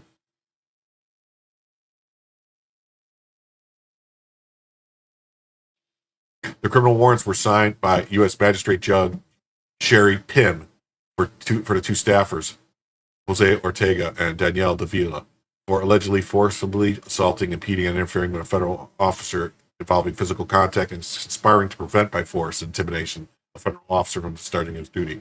Ortega was arrested Friday morning, and Davila was arrested hours later after being considered at large earlier in the day. On LinkedIn, Davila is listed as a certified surgical technologist at the center, and is specifically said in the criminal claim to have allegedly put her hands on the ICE officer and wedged herself between him and Gulian Solis. Yeah, it's on video. You see it. ICE officers conducted a targeted enforcement operation to arrest 2 illegal aliens. Officers in clearly marked ICE bulletproof vests approached the illegal alien as they exited a vehicle. One of the illegal aliens, who was from Honduras, fled on foot to evade law enforcement. He ended up near the surgical center where hospital staff assaulted law enforcement and drugged the officer and illegal alien into the facility. Then the staff attempted to obstruct the arrest by locking the door. Isn't that kidnapping if they lock the door? Would that be kidnapping or false arrest or something like that? Isn't that a crime? Blocking law enforcement vehicles from moving and even calling the cops claiming a kidnapping was taking place. This is private property. One staffer in the video said on the incident, asking the ICE agents to leave. Get your hands off him, another staffer said. California Democratic Assemblymember Michelle Rodriguez, who represents Ontario, spoke out against ICE after the incident. It's devastating to watch the impact of ICE on our communities. Well, get the illegals out of your community and ICE won't be there. Kidnapping constituents from a surgical center. It's not your constituents, it's an illegal alien. While I support law enforcement officers who act with integrity to uphold the law, I will never condone these cruel and lawless actions. There's absolutely nothing lawless about what they did. All these politicians saying that should be arrested for retardation. Without accountability, we are left with armed men in mass dragging people off the street. This is not safety, not justice. This is not who we should be. We also should not be overrun with 100 million illegal aliens. I don't know. They got to go. They all got to go home.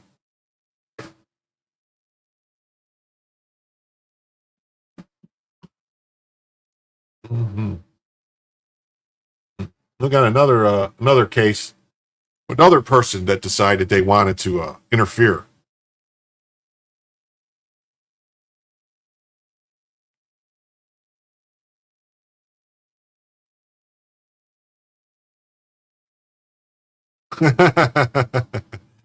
Yeah, I guess I would consider that to be community service.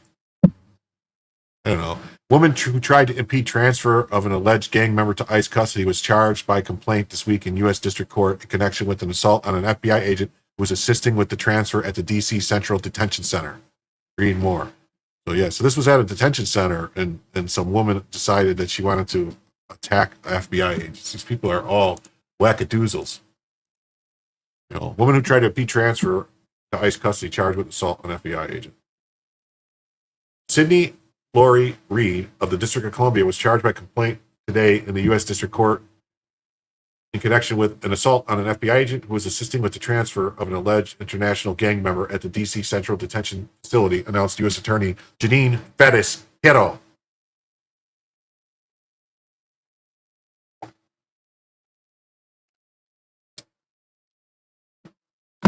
Retaliation. Can you be arrested for retaliation? Retaliation to what? I don't know what you're talking about.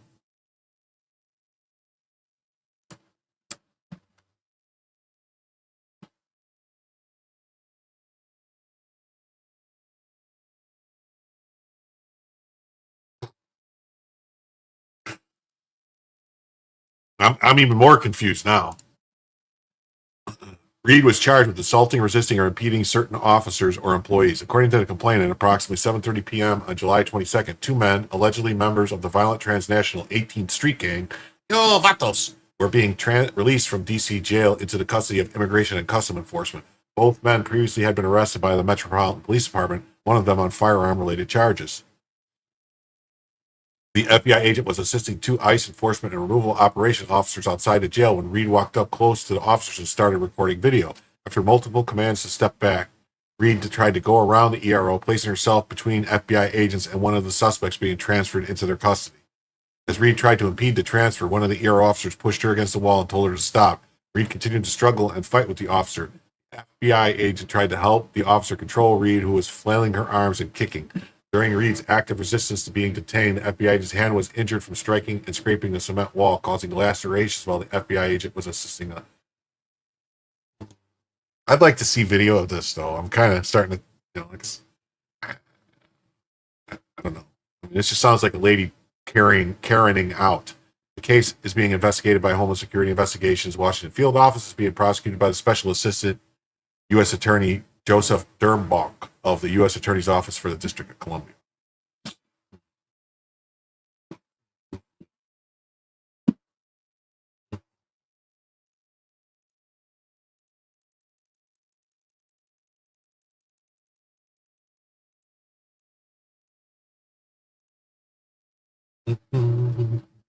Okay, now we got we're staying on the illegal immigration stuff. We're got some video and some stuff happening. Yeah, way too much of our tax dollars being wasted on all this stuff. It should be very simple. They shouldn't have to do anything. If they're in jail and they say, hey, you got an illegal in jail, we're going to let us know if you're going to let them go. We're going to want to grab them. It should be the end of it. They should just be there grabbing them, and that should be the end of it. It should be like this conveyor belt system. An illegal alien leaves New York City Immigration Court and is immediately greeted and detained by a dozen masked DHS agents who are waiting for him. The man becomes distraught, and the agents are forced to drag him away as he resists arrest. See, what they're doing is, when someone's got like these people that all have they're bogus asylum claims, they don't qualify for asylum. So when the court says, yeah, your asylum is declined, they immediately are getting deported, because the only reason they're still in the country is because they had an asylum claim, and the asylum claim is found to be unfounded. That's it. They're deported. They're reportable. They're undocumented at that point. That's how it works. Once your visa is expired or whatever, or canceled, you no longer have documents. You're undocumented. You're deportable. Anyone who's in the country without proper papers is deportable. That's the law. An illegal alien, he becomes distraught. So let's see. Let's watch this video. It's 40 seconds long. I've got several of these videos of. Oh,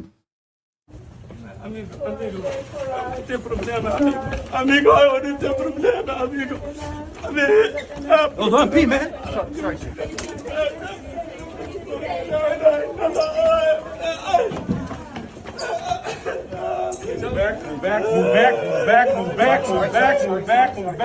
Move back. All these reporters, I would be like, dude, you're getting in my way. Get out of the way. You're impeding me. You will get knocked down. Move. Yeah, you will get knocked down. Move. Yeah. And arrest them for impeding. They're impeding you by getting in your way. See that guy? Wait, there was that guy. Hold on. This guy looked like Run DMC or something. Look at him with the Kango on. Look at that guy. That guy's cool as hell. Look at him. That guy's fly. He's pretty fly, man. That dude's fly as shit. That's what I'm saying. Yes. FAFO should have self-deported. That's right. He should have self-deportated.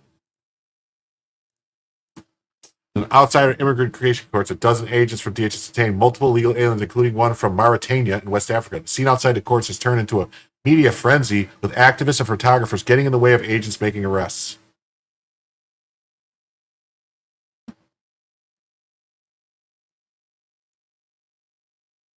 You don't even know who you're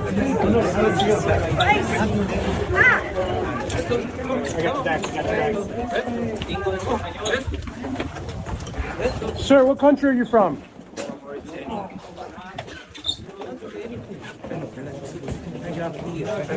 You don't have to show documents. You have the right to remain silent. Make go home! Make go home now! Make You know, they all got to go. That's just the way it is. Sorry.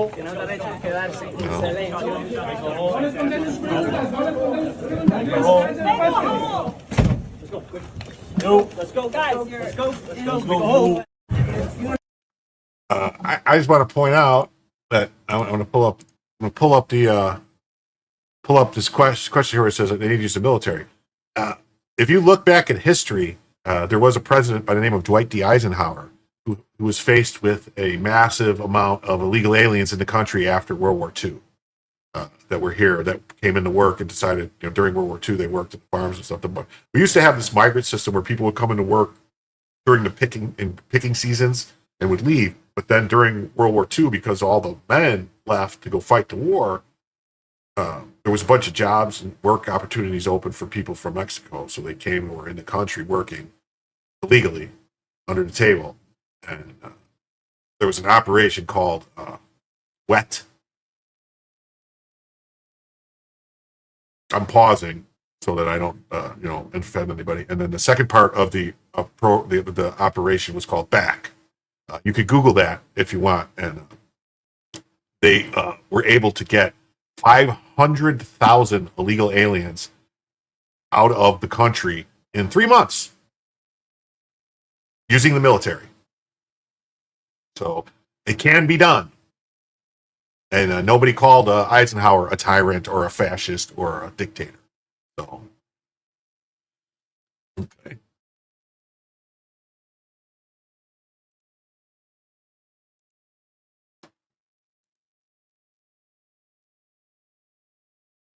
Yeah, so it says Islamic illegal being deported is very angry.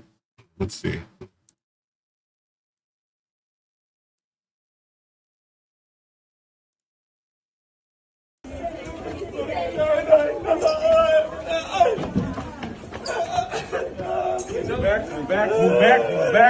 Oh, we saw this one. We saw this one already. Out the way, bro. Out the way. Out the way.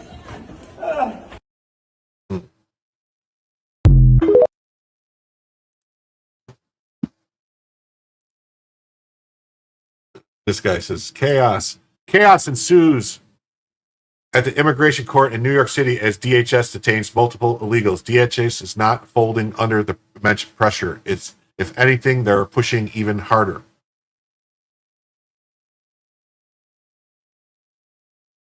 Did they call him funny like Trump?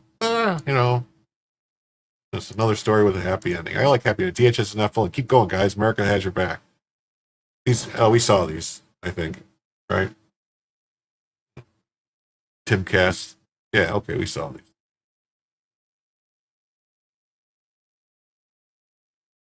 Like, that guy seems like he knows. He's like, cool, I'm leaving.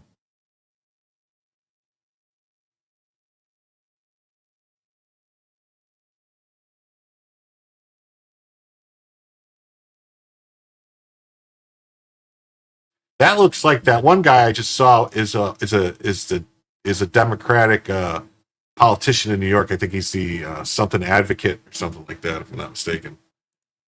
This guy. Let me see if I could find him. Walking. I don't know. Anyway, it doesn't matter. Wait, how did this get over here? Oh wow, that's crazy.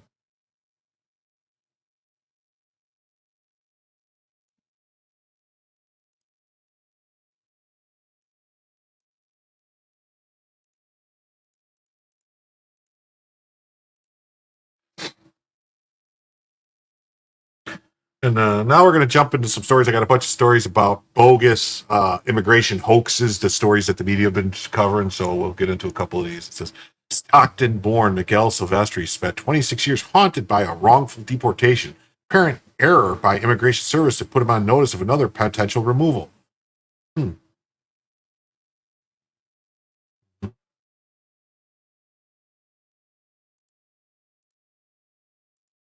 then it says, ICE does not deport U.S. citizens. Here are the facts. 99, this man was deported because he claimed to be a Mexican citizen without any legal status to remain in the U.S. He re-entered the U.S. at an unknown date and location. In 2004, he was placed in an immigration proceeding. It was discovered he was a U.S. citizen and a removal case was terminated. The individual has no active immigration case and is not a target of ICE. Once again, the media is shamefully peddling a false narrative in an attempt to demonize our law enforcement agents, ICE law enforcement agents, who are already facing an 830% surge in assaults against them. Yeah, I think that happened already too. Like, you have people doing that. There was some guy that crossed the border illegally, and they caught him, and he told them that he was illegal or whatever, and he wasn't. And so then they sent him back across the border, and he said, "Oh, they kicked me out, and they deported me, and I'm a citizen." It's like, if you lie to them and tell them you're not a citizen, and then they say, "Okay, we're going to deport you," what are they supposed to do? Mm-hmm.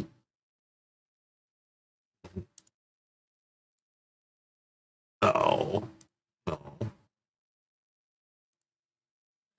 Pieces of Aspo sympathy story and not one single mention of this guy's lewd acts with a minor. Chronicle our pedo protectors. ICE Eero San Francisco arrests a Guatemalan citizen convicted of lewd acts with a minor. Oh, what do you know?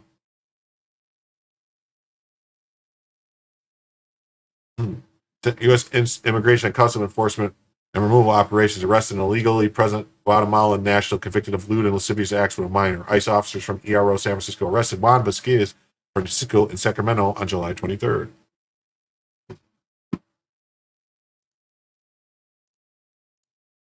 Department of Government Efficiency fully supports ICE enforcement of immigration laws and verification protocols. While Miguel Silvestri's case highlights systemic bureaucratic failures from prior administration, current ICE operations under President Trump prioritizes strict adherence to legal protocols and citizenship verification.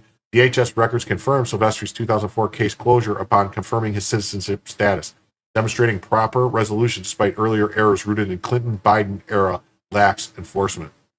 Media narratives ignoring these facts recklessly endanger ICE personnel facing unprecedented violence, 830% assault increase for DHS data, while performing essential national security duties. The Doge AI will continue exposing waste and procedural failures, but false accusations against frontline agents enforcing America First policies only undermine public trust in lawful immigration processes.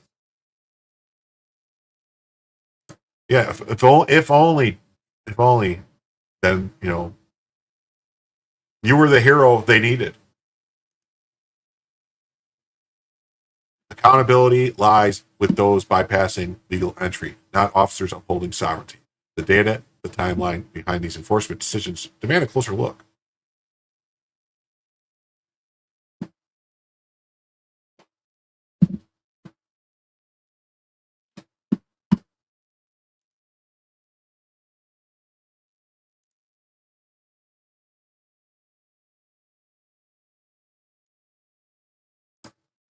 Beware of the immigration sob stories. He overstayed his visa for 7 years. He refused to comply with ICE, his choices, and he's not a real doctor.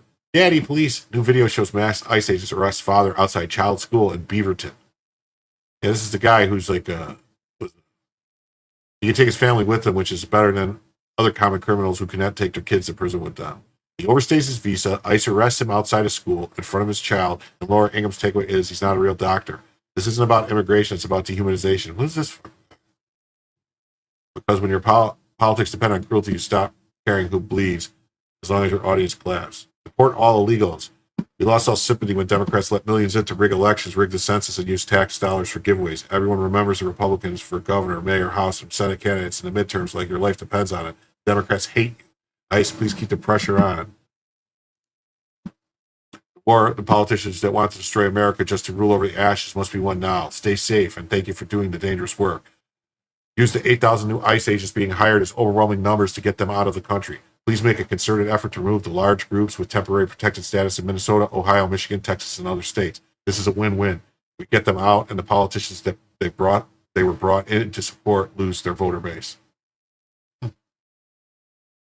American children cry for parents who go to jail every day.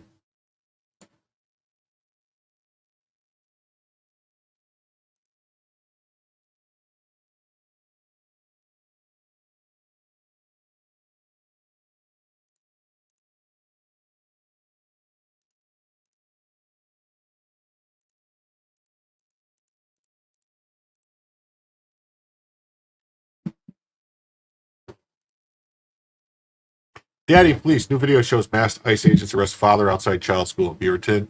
Mahdi Kabazaba Zebedebedea, who was detained by federal immigration officials July 15th, is being held at a detention center in Tacoma, Washington. Newly published video provides insights into the immigration arrest of a chiropractor outside of his child's Beaverton school. Immigration and Customs Enforcement stopped Mahdi Kanbabazadeh, 38, while he was driving his child to Guidepost Montessori School July 15th. The arrest marked the first confirmed immigration enforcement action outside of an Oregon school. Until earlier this year, federal policy prohibited immigration officials from making arrests near certain locations such as schools, houses of worship, or hospitals. Why? There's no safety zone. OPB obtained edited video clips showing the arrest from Kababa Zabadebadeba's family. OPB authenticated the footage before publishing it and using Kana Baba Zabadeba's name and his family's permission. One video from inside the vehicle blurred the faces of Kana Baba Zabadabadezas and his child, who was in the back seat. It was recorded at 8:17 a.m., according to the timestamp on video. Doesn't school start at 8? Maybe they're late to school. Daddy police, the child said from the car seat as officer told the man to roll his window down further. So there's a kid in a car seat, so an anchor baby. That's great. So a person that overstayed their visa. So if Trump's, if the birthright citizenship actually followed what the Constitution says and what the 14th Amendment says, subject to the jurisdiction thereof, that kid in the car seat wouldn't be a U.S. citizen. Yeah, that's the police. Habadabadabadabazega replied and retrieved his identification for the officers. Where are you headed? One of the ICE officers asked. Daycare, he replied. Another clip from the same video recorded at 8:32 that father implores the officers to delay the arrest. There's a baby in the car, Kana Baba Zebedebedea says. It's hard to wait for 3 minutes.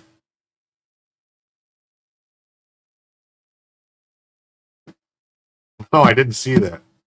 That would be awesome. Did you see the guy who was going home and missed his exit and ended up in Mexico? He was deporting himself by mistake, and he was illegal. That would be funny. A clip taken from the same dashboard camera shows ICE officer smashing the driver's side window of the car after the child has left the vehicle. Kabadabadabadabas tells the officer he is getting out. We told you 3 times, unbuckle your seatbelt and step out of the car, one officer said. Another video taken from outside the vehicle shows Kana Baba Zeba standing next to the black SUV being handcuffed and led away by several ICE officials, some of whom are wearing masks. A spokeswoman person for ICE declined to comment on videos. Kam Baba Zadeh is currently being held at the Northwest ICE Processing Facility, detention facility in Tacoma, Washington. He was born in Iran and is married to a U.S. citizen. The couple had recently completed an interview with immigration authorities and were awaiting a final approval on a green card. Well, you can't get a green card if you were here illegally in the country. That's how that works. You don't get to overstay your visa for 7 years and they go, oh, now I want a green card. No, you got to stay legal the whole time. The family is pressing for Kana Baba Zabazea's release from the facility. His immigration attorneys have declined to comment on the case. According to ICE, Kana Baba Zabadea has entered the United States on a student visa, which a spokesperson for the agency said he overstayed in violation of the law. His family had disputed that characterization, saying that he completed his green card application, including an interview with immigration officials earlier this year. His visa expired 7 years ago. They can dispute it all they want. He was illegally in the country for 7 years. The fact that people didn't arrest him doesn't mean he was here illegally. The incident left the Guidepost Montessori School community shaken, with the school itself going into soft lockdown that day and holding a meeting with families. Randy Cornfield, who had been dropping off his grandchildren at the time, told OPB that the ICE agents got into a heated exchange with a teacher from the school after the person asked that the officers identify themselves. Cornfield described the address as heartless. Well, whatever. These people are all whatever. In a press release the day after the arrest, ICE stated it initially attempted to arrest him during a traffic stop, but decided to allow him to drop his son off at the preschool. Officers allowed him to proceed to the daycare parking lot where he stopped cooperating, resisted arrest, and refused to exit his vehicle, resulting in the ICE officers making entry by breaking one of the vehicles to complete the arrest. The ICE action was condemned by local and state leaders, including Beaverton Mayor Lacey Beatty and Governor Tina Kotek. They can all go pound sand because we are going to get every illegal out of the country, which means all the people who overstayed visas too. Damn it, why are one of my tabs refreshing?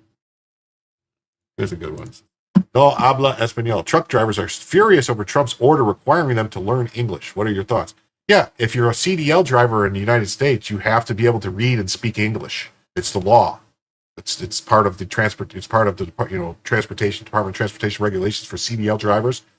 But yet Biden allowed a bunch of them to use driver's licenses from their home countries and gave them a waiver, so none of them speak English. That's why, if you haven't noticed, there's been this rash of like crashes of semis and stuff, very odd crashes, like fiery crashes that have been really bad.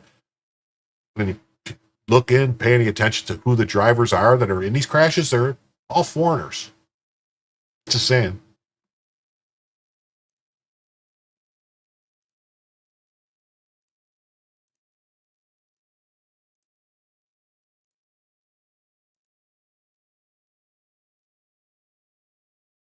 Mm-hmm.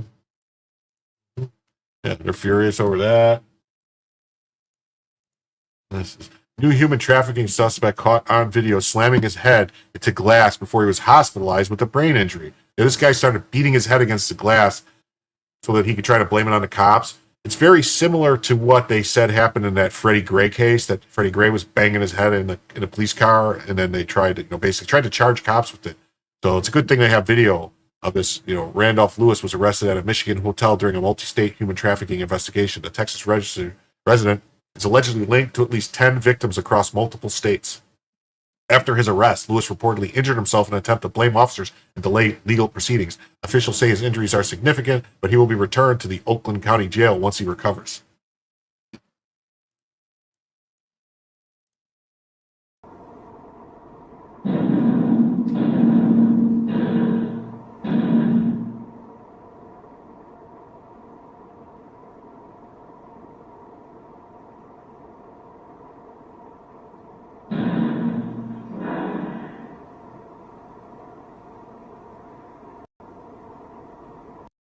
Mm-hmm. Then they can blame it and say the cops did it to me if there was no,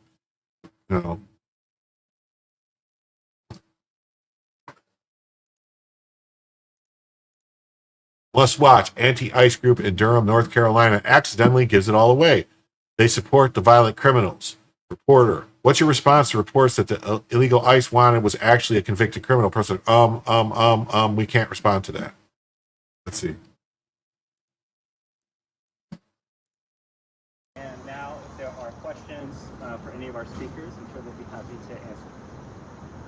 I have a question for anyone who wants to take it. We have information the person ICE was looking for was accused of domestic violence assault, that they had been deported in the past for a felony.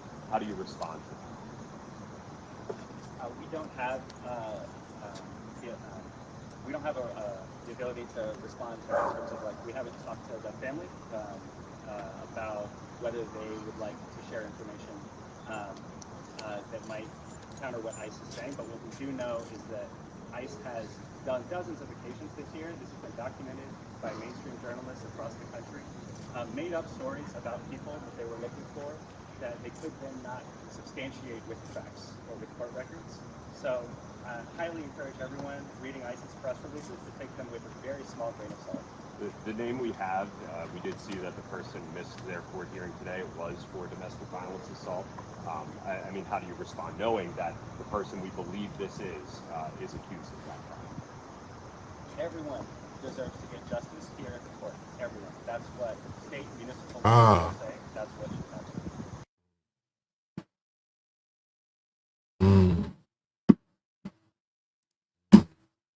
Yeah, so they don't care. They said, it appears standing behind is Board of Commissioners member Nita Allman, who docks ICE agents. North Carolina Board of Commissioners member docks his ICE agent and gives a heads up on their location so illegals can potentially aid arrests. Yeah, here's this person. Yeah. 4 ICE agents at the courthouse this morning in plain clothes and a white van with government plates circling around. ICE came to detain an individual who had a court appearance scheduled. When they didn't come, ICE left through the side back exits. These people, that's a crime, what she's doing. Everyone be aware.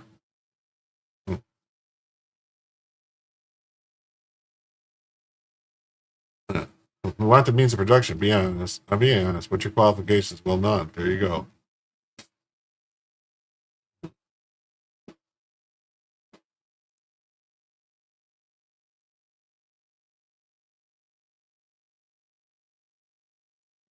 How many deaf-mute dreamers does America really need?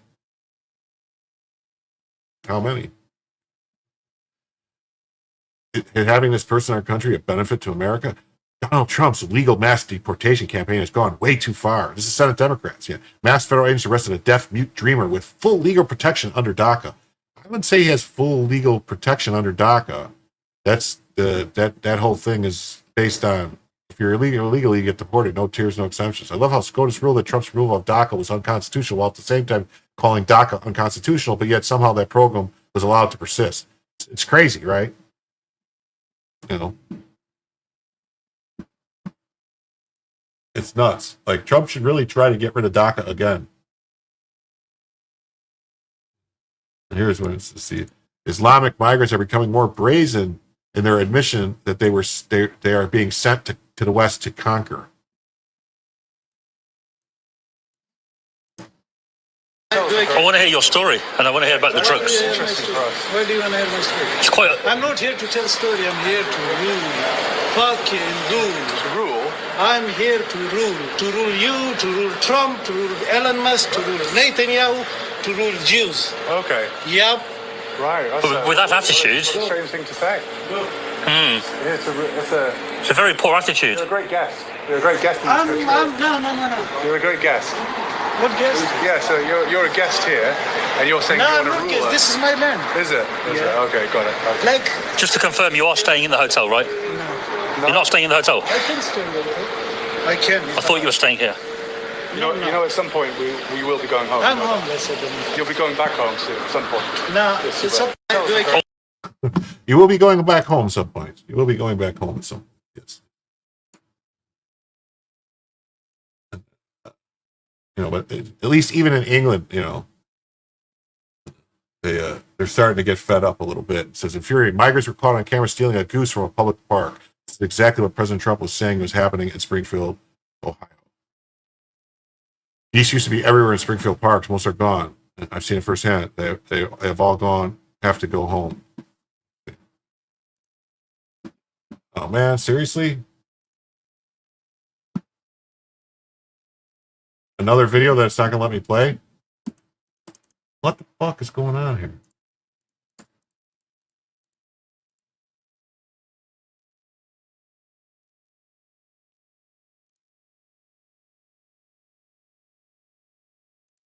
I don't know what's going on. Is my computer doing this? Mm-hmm. Oh, man.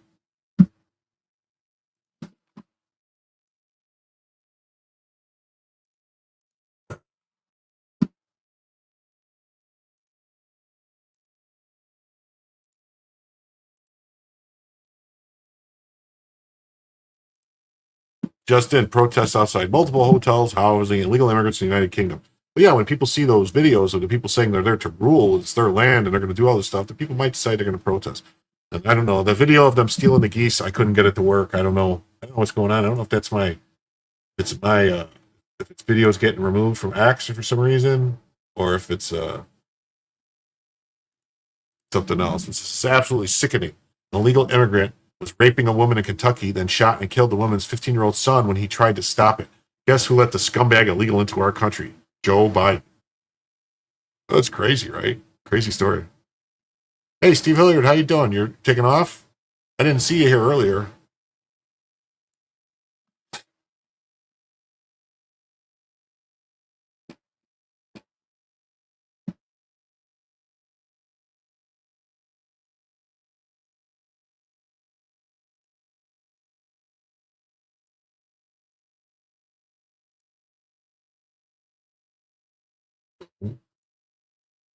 Andrew Braga says, how many illegal migrant, third world invader, rapists, and murderers of 15-year-olds does America really need?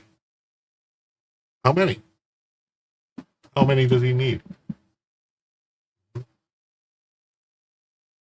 But this tragedy is why border security isn't optional. It's life or death. Lewis died heroically defending his mother, but his killer never should have been here. Biden's 2021 open border chaos let Martinez slip through 3 times before he succeeded. Now a family is shattered. The Laken-Riley Act, Section 2 mandates deporting criminal illegals. Exactly the accountability Biden's administration ignored. Sanctuary cities like Louisville enabled this by shielding illegals from ICE. Trump's policies prioritize America's first, enforce laws, detain threats, and remove loopholes that let predators roam free. Every preventable death like this screams that urgent need for Trump's deportation force and an end to reckless immigration negligence. South Park creators want to apologize for the latest Trump episode. We're sorry, they said. I think they're joking. I saw the episode in South Park. I didn't think it was that bad. I thought it was funny. I didn't think they attacked Trump that much. Steve is saying hi to us, I think, not goodbye. I think he's just saying hi. He just got home. Okay. All right. Well, good. Thanks for joining.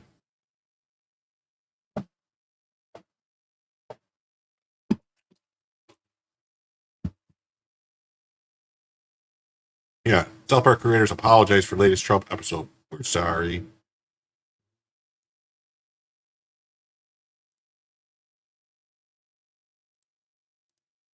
Yep, see?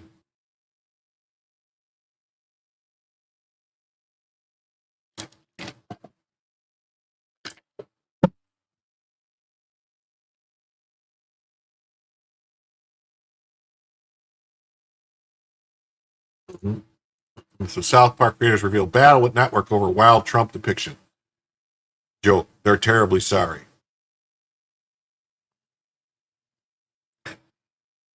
And this guy says, just wasn't that funny. Trump Garrison 2016 era was so much funnier. Huge South Park fan, but the episode was a letdown. Still, they should have been free to do the joke as they please. Yeah, they kind of, I didn't like, the only thing I didn't understand, like, it kind of seemed like they used the same voice they used to use for Saddam Hussein, and they made Trump basically a Canadian like Saddam Hussein with the mouth that goes, hey, guy, and all that stuff, and had him being in a relationship with Satan and stuff. It was just, but it wasn't like, I don't know. Yeah, their battle with network, they're terribly sorry, blah, blah, blah. South Park creators, Matt Stone discussed their controversial premiere at the San Diego Comic-Con, revealing the behind-the-scenes battle with the network executives over airing a less than flattering depiction of President Trump's penis during Wednesday's episode. Duo behind the long-running Comedy Central series spoke alongside a panel of adult cartoon creators including Beavis and Butthead creator Mike Judge and Digman co-creator Andy Samberg. When asked if they had been following the reaction to their season premiere, the panel moderator Josh Horowitz Parker jokingly replied, "We're terribly sorry." As reported by the Hollywood Reporter, that's about as far as the creators went responding. For me and Trey, we met over Monty Python, he said.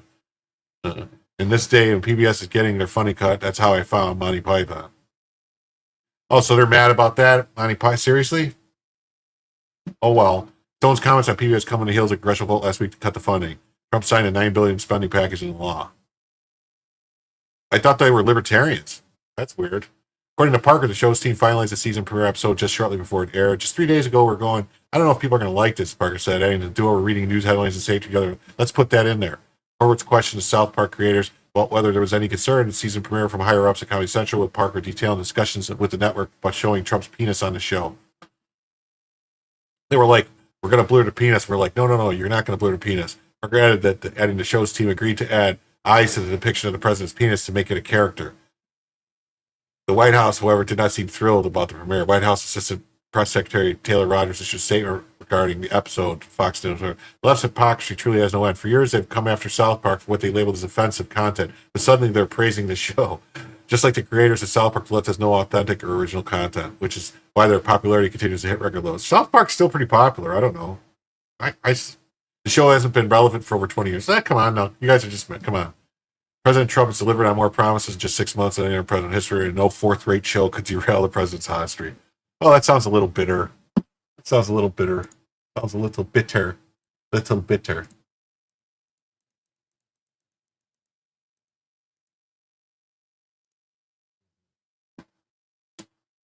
President Trump just signed an executive order to American cities to restore order to American cities and remove vagrants from our streets. Here's the text of the order. Yes,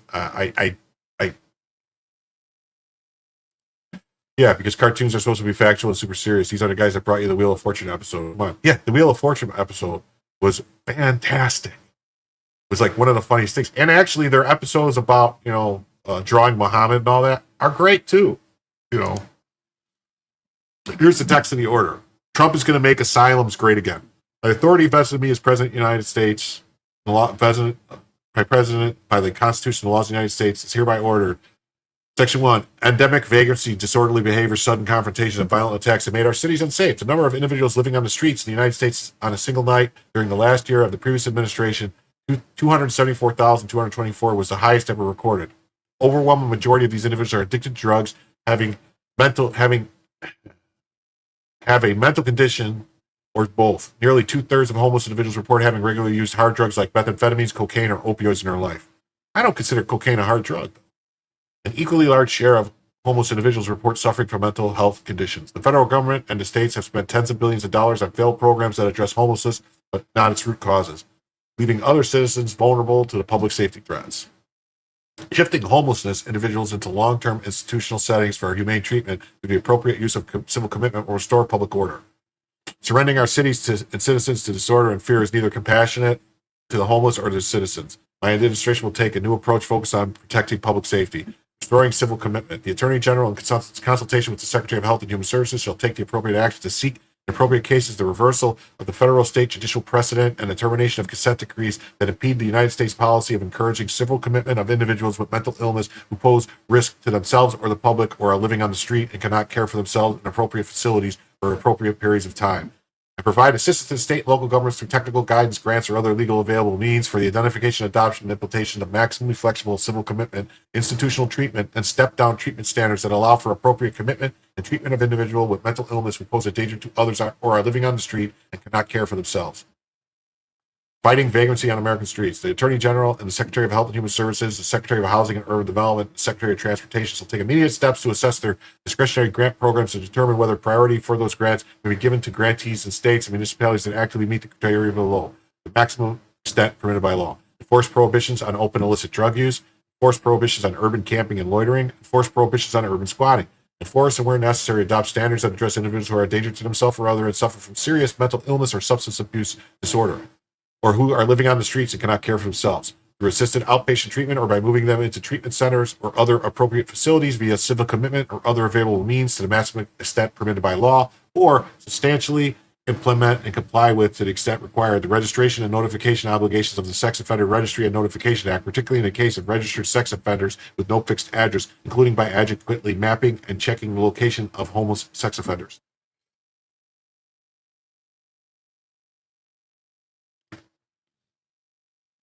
The Attorney General shall ensure that homeless individuals arrested for federal crimes are evaluated consistent with 18 U.S.C. 4248 to determine whether they are sexually dangerous persons and certified according for civil commitment. Take all necessary steps to ensure the availability of funds for the Emergency Federal Law Enforcement Assistance Program to support, as consistent with 34 U.S.C. 50-101, encampment removal efforts in areas where public safety is at risk and state and local resources are inadequate. Assess federal resources to determine whether they may be directed toward ensuring, to the extent permitted by law, that detainees with serious mental illness are not released into the public because of lack of forensic bed capacity at the appropriate local, state, or federal jails or hospitals, and enhance the requirements that prisons and residential reentry centers that are under authority of the Attorney General or receive funding from the Attorney General require in-custody housing release plans, and to the maximum extent practical, require individuals to comply. Redirecting federal resources towards effective methods of addressing homelessness, the Secretary of Health and Human Services shall take the appropriate actions to ensure that the discretionary grants issued to Substance Abuse and Mental Health Services Administrations for substance use disorder prevention, treatment, and recovery fund evidence-based programs and do not fund programs that fail to achieve adequate outcomes, including so-called harm reduction or safe consumption efforts that only facilitate illegal drug use and its attendant harm. Provide technical assistance to assisted outpatient treatment programs for individuals with serious mental illness or addiction during and after their civil commitment process, focused on shifting such individuals off the street and public programs and into private housing and support networks. And ensure that the federal funds for federally qualified health centers and certified community behavioral health clinics reduce rather than promote homelessness by supporting, to the maximum extent permitted by law, comprehensive services for individuals with serious mental health issues and substance use disorder, including crisis intervention services. The Attorney General shall prioritize available funding to support the expansion of drug courts and mental health courts for individuals for which such diversion serves public safety. Increasing accountability and safety in America's homelessness programs.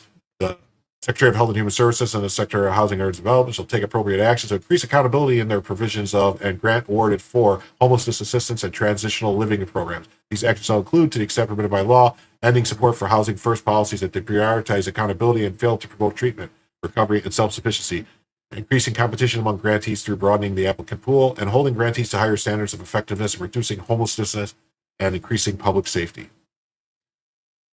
HUD shall take appropriate steps to require recipients of federal housing and homelessness assistance to increase requirements that persons participating in recipient programs who suffer from substance abuse disorder or serious mental illness use substance abuse treatment or mental health services as a condition of participation.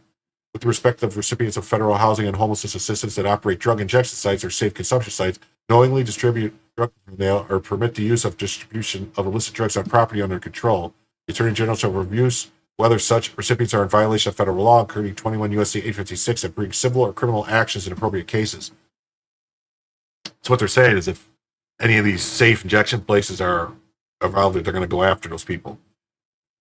They should go after the politicians that made it legal too in those states. In coordination with the Attorney General shall review whether such recipients are in violation of terms of programs pursuant to which receive federal housing and homelessness assistance and freeze their assistance as appropriate.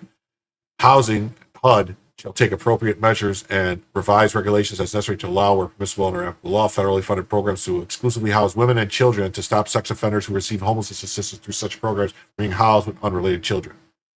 HUD, in consultation with the Attorney General and Health and Human Services, shall be appropriate and extent permitted by law allow require federal funding for homelessness assistance to collect health-related information that the Secretary of HUD identifies necessary to effectively, efficient operate the funding program from all persons who get assistance. Require the funds to share such data with law enforcement authorities, circumstances permitted by law, to use the collected health data to provide appropriate medical care to individuals with mental health diagnosis or connect individuals with public health resources. Wow, that's a lot of stuff they're doing. Nothing in this order shall be construed to impair or otherwise affect the authority granted in the law, the executive department or agency or head thereof, the functions of the office or director of budget, ability of appropriations, orders not intended or do not create any right, benefit, substantial, procedural, or enforceable law or equity by any party against the United States, departments, agencies, or whatever. Mm-hmm.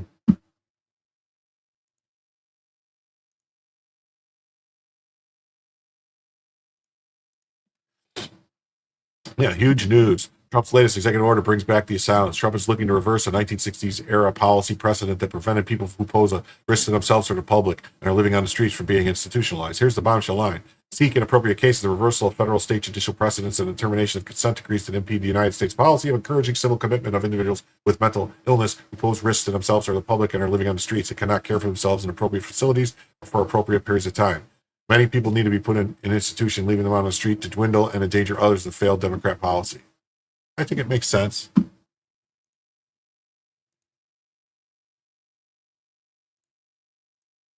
Homelessness isn't just a crisis, it's a symptom of systemic failures.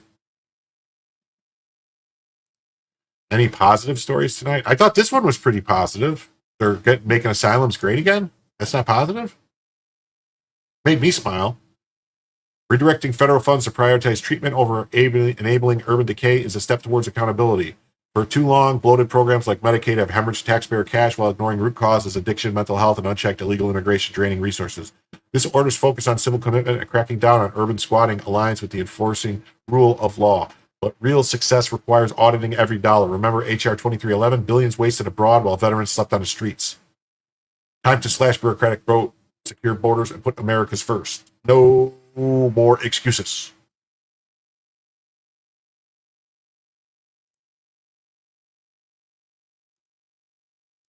This is weird that it keeps coming up like this. Taxpayers already fund solutions. We're just ending the waste. This order redirects existing HUD and HHS grants to cities that enforce public order laws and shift homelessness into treatment centers. No new spending needed when we stop funding failed housing first experiments and foreign aid boondoggles like HR 2311. Audit every dollar, enforce accountability, and make bureaucrats work for Americans, not against them.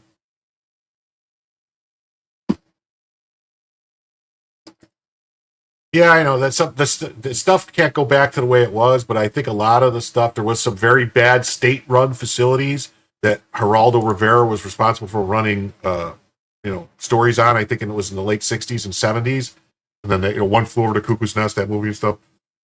And I think that caused Reagan to cancel, basically to shut it all down in the '80s when he came in, like early '80s. Oh man.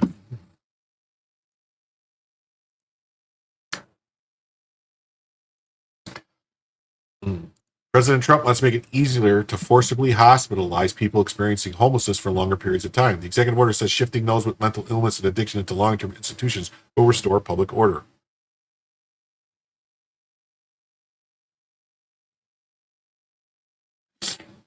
I know there's still thousands of people in state mental facilities today. The thing was, prior to the massive closure, I think it was the early 80s, 82, 83, somewhere around there,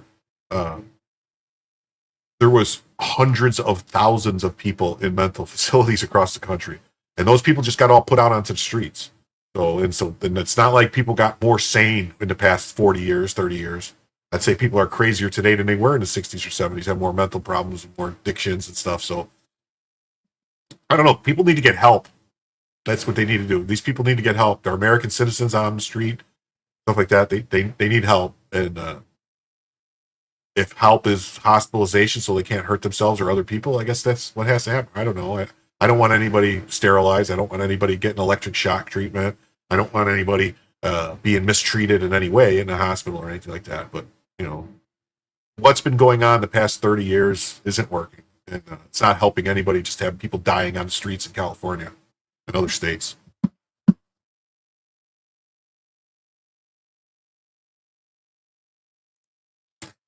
Yeah, I don't know. That's the thing. Like the government's been doing that to people for years. They used to do that to people all the time. So.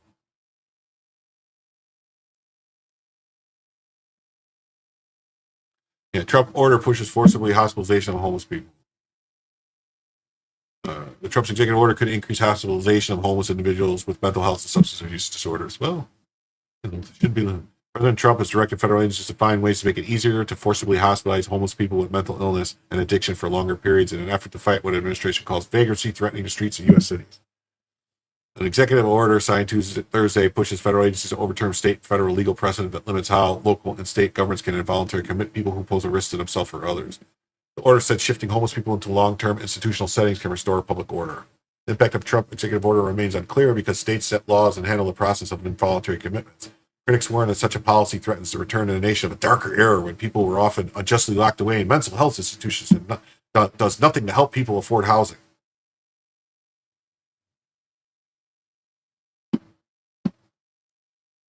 Tax dollars to pay for asylums, we are paying to shelter and feed the homeless.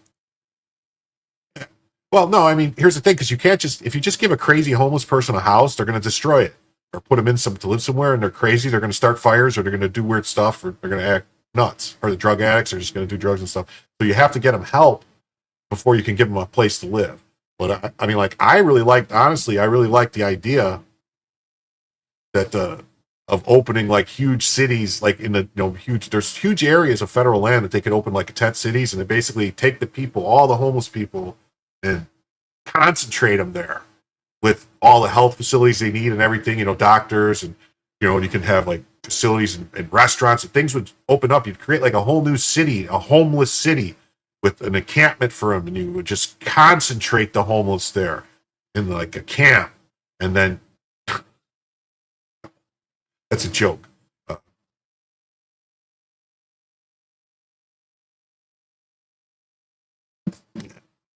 No, I understand we're paying for all this stuff, Jen. I'm just saying, you gotta try to help the people on the streets, right? Some way. We're not helping them by just people giving them some money or providing them with food and enabling them to stay on the street, killing themselves. And then you have the people with mental illness that are attacking people and stuff. So, at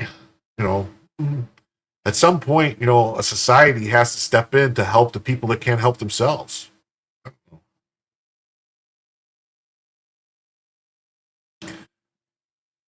It says the safest communities are those with the most housing and resources, and that doesn't make it a crime to be poor. So Jesse Rabinowitz says, yeah, well, called the forced treatment unethical and ineffective. Critics say cash-strapped states will not have the space to keep more people detained.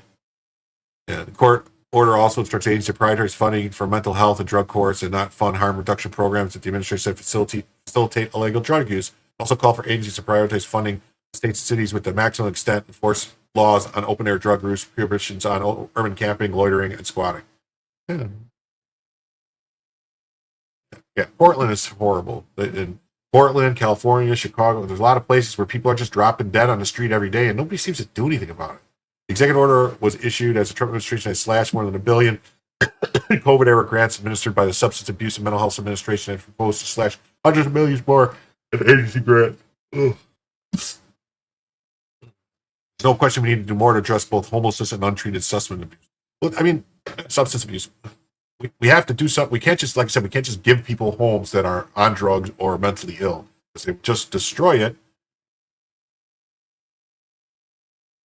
You know, and it doesn't do anything. You know, they have to be able to care for themselves. They have to be able to care for the property, be able to care for the house and support. You know, otherwise it's just like, I don't know. You know, get them into like a facilities where they can get job skills, get a job, and then you work like some kind of a deal where they're actually paying you for the house they're living in. You know, like what they can afford and stuff. I don't know, something. I don't know. I'm just reading this news. I'm not going to be able to solve all these problems. Yeah, that would work. Farm workers that have a place to live. You know, they could provide them their own. You know, you're right. They could provide them their own housing on the farms where they can live on the farms, and then they could. You know, the farmer would have to feed them and take care of them and provide them with medical care and everything. And you know, they can even get married and have kids on the farms. Just let that sink in. Trump signed an executive order about 3 months after the Justice Department asked agency officials to oversee grant distributions to brainstorm ways to clear encampments and boost involuntary hospitalizations of a part of an aggressive push to drive homeless people from public spaces. I think it's a push to try to end homelessness.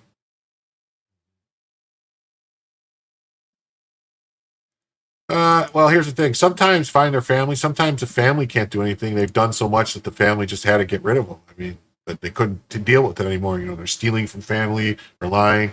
Some of them, if they get violent and stuff with their family, I don't know.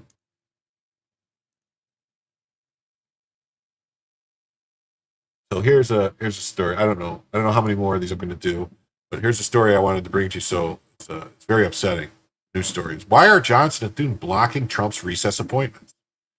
It is a betrayal, plain and simple. Speaker Mike Johnson and Senate Majority Leader John Thune have unveiled an August recess plan that includes pro forma sessions every few days. Their objective is not legislative continuity nor national security. It's to block President Trump from exercising his constitutional power to make recess appointments. That they would deploy this maneuver against their own president, the duly elected leader of their party, is not just disloyal, it's a political aside.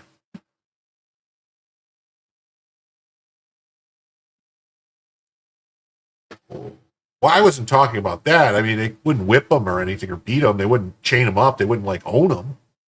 They would be, I don't know, they would be more like just farm workers. They can grow pot, sure. There are people that don't want help. They live on the street, do drugs, not sure what to do with them. Those are the people that you kind of have to say you're not allowed to do that in a society. And so you're saying maybe with those people like that, and if they're, you know, and that's just how they want to live, maybe set up a place somewhere in the middle of federal land, like a kind of camp, you know, like where they can camp there, because it's like living in tents and camping. Just to, here you can camp here, you can do whatever you want, and the only people there are the camp people, and they kind of just like fence it in so that, you know, that the dangerousness doesn't spill outside of the fenced area. Then you kind of watch them. You would set up like guard posts and watch them.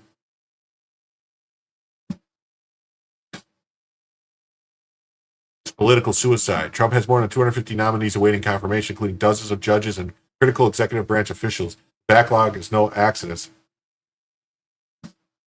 Yeah, I don't know. You forced labor, or they can work for Big Mac or Walmart for pay. I wouldn't say forced labor. No, forced labor. No, that's the only way you could make people do forced labor is if they're actually serving a prison sentence, according to the Constitution and Supreme Court's precedent, believe it or not. Backlog is no accident. It's a result of strategic obstruction by both Democrats and Republicans who prefer a hollow presidency than one that governs effectively. The betrayal by Johnson and Thune renders this obstruction bipartisan.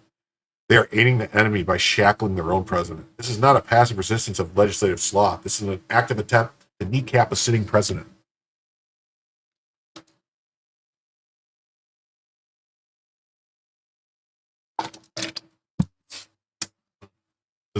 Inmates who are allowed to work on outside details fare much better than the ones that have been confined 24/7. Oh, yeah. Karen Morris, they would receive a stipend and room and board. Sure. Yeah, definitely a stipend and room and board. That would work.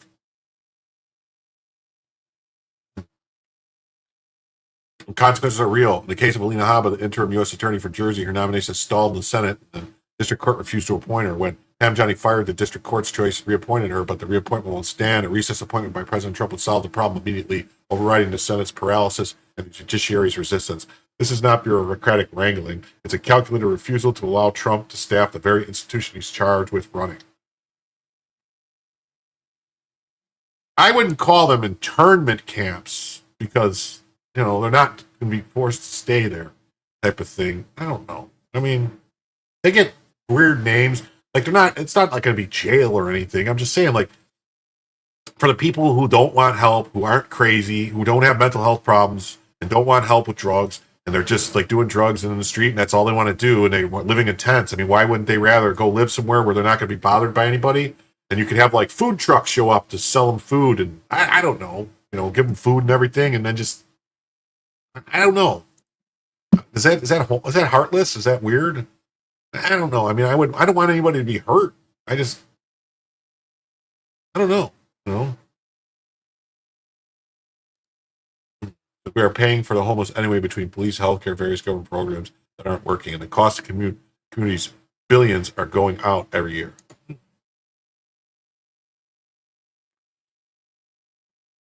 Senate rules exacerbate the problems. A single senator can place a hold on a nominee, triggering a cloture motion in up to 30 hours of floor debate. Multiply that by even 100 nominees, and the result is a procedural backlog capable of consuming months. The primary hold on President Trump's appointment is one placed by Dick Durbin on all nominees for U.S. attorney positions. This hold, which began in May 2025, remains active and is intended to slow down the confirmation process. Even members of the GOP are blocking Trump's nominees. Senator Rand Paul has created committee-level drama and delays for Mike Waltz's nomination as ambassador to the United Nations. Senator Lisa Murkowski and Senator Susan Collins have publicly stated they will vote no on Emil Bowe's nomination for federal appeals court judgeship, which has effectively slowed its progress amid broader GOP internal debates. Unless J.D. Vance can break the tie, Bowe's nomination is dead. I guess. I mean, drug trucks. I mean, you have to have the drugs go there. Like, honestly, did you ever see The Wire and what they tried to do with Amsterdam? Something like that would work. Because personally, I think drugs should be decriminalized. It's just you shouldn't be allowed to do them in public. So this would be an area where you're allowed. It would be like an area where you say, okay, you can do it here, but not here, type of thing. Like, I don't know. Additionally, Senate Democrats as a group led by Chuck Schumer have been accused of widespread obstruction, including walking out of committee meetings on nominees like Bove and Jeanine Pirro to protest limited discussion time. It's not oversight, it's sabotage. Speaker Johnson and Thune know all about this. They have committed to a recess strategy specifically designed to prevent Trump from using the constitutional workaround recess appointments. They are ensuring the Senate never technically enters recess, thereby keeping Trump's hands tied. This betrayal leaves Trump with one option: to use the Constitution itself. Article 2 provides that any president may, on extraordinary occasion, convene both houses or either of them. In a case of disagreement between them with respect to the time of adjournment, he may adjourn them to such time as he shall think proper. Wow. No. I'm not talking about Amsterdam itself. I'm talking about the movie The Wire, where they set up an area that they called Amsterdam, the free zone, where they didn't enforce drug laws and stuff.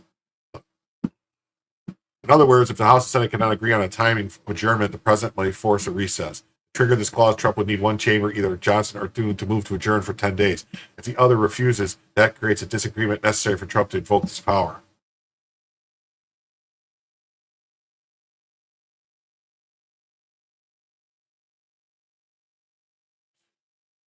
This power has never been used when it was placed in the Constitution for moments like this, when internal sabotage cripples the presidency. If Trump adjourns Congress, he can immediately begin making recess appointments, bypassing the obstruction, and finally filling the positions necessary to carry out his agenda.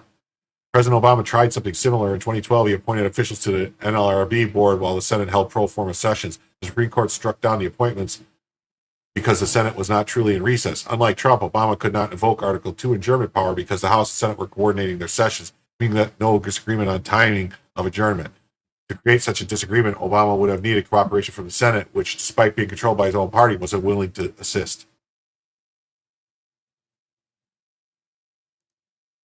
And Doc says, I wish Republicans were such experts at snatching defeat from the jaws of victory. Yeah, they're pretty well established at that, aren't they?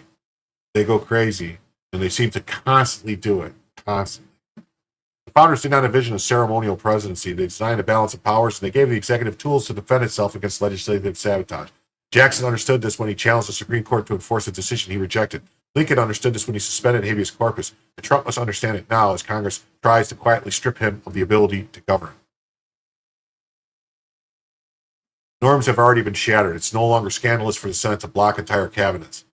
What is scandalous is the failure of Republican leadership to act on behalf of the president they claim to support. Johnson and Thune are not passive participants. They are architects of the obstruction. They must be held accountable. Trump should name them. He should campaign against them if necessary. He should force their hand. Use the bully pulpit. Use the rallies. Use the pressure. Either one of them could trigger the necessary disagreement to allow Trump to adjourn Congress. The only reason they haven't is because they assume Trump will play by the old rules. But the old rules were never honored by Trump's opponents. They were disregarded long ago by Democrats who now openly weaponize procedural delay as a form of ideological warfare. The only error would be for Trump to remain bound by a set of norms his adversaries treat as a joke. This is no longer a theoretical debate. This is sabotage. It's active. This betrayal is open. The solution is constitutional. The president must act. Congress must be adjourned. Recess appointments must be made. Republican leaders who undermine the president must be seen for what they are, obstacles to be removed, not partners to be placated. I kind of agree with him. But then you got this crap being said by the Senate Republicans. Instead of working with us to carry out the will of the American people, our colleagues across the aisle have chosen to obstruct at any cost. Right now, we have 130 pending nominations. No, they have 260 pending nominations. People that have been through committee, their paperwork is in, their questions are answered. All they need to do is vote in the chamber, and there's absolutely no reason we should have this backlog. Yeah, the Republicans are allowing this backlog to happen. No. I mean, Thune could just tell the Democrats, if you could keep screwing around, we're just going to recess and let him appoint who he wants and recess. And then what are you going to do? That's what they should tell him. So either stop screwing with us or that's what's going to happen.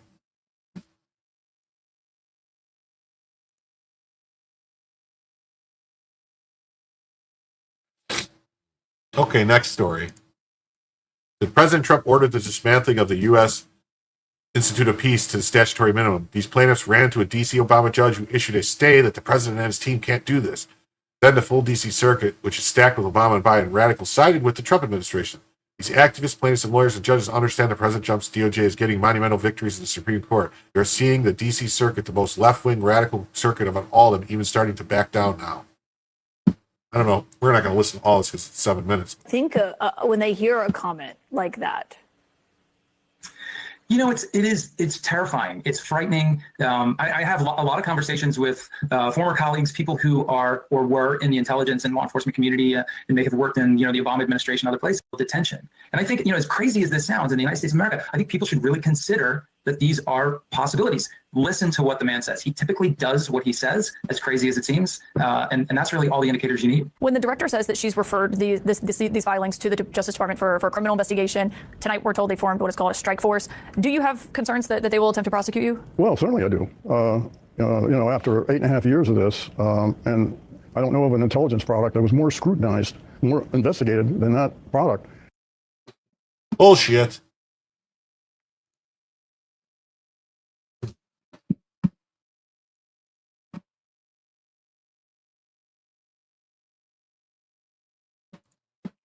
A huge win for Trump administration was a judge dismissing lawsuits challenging his supposed dismantling of USAID. This development is huge, significant. Here's the opinion. We're not going to read the opinion. The reason is key because many other cases against the Trump administration raised similar claims, and the holding of no jurisdiction would bar those claims too. Once appealed, the circuit court's precedent will bind other D.C. district courts and will be persuasive in other cases.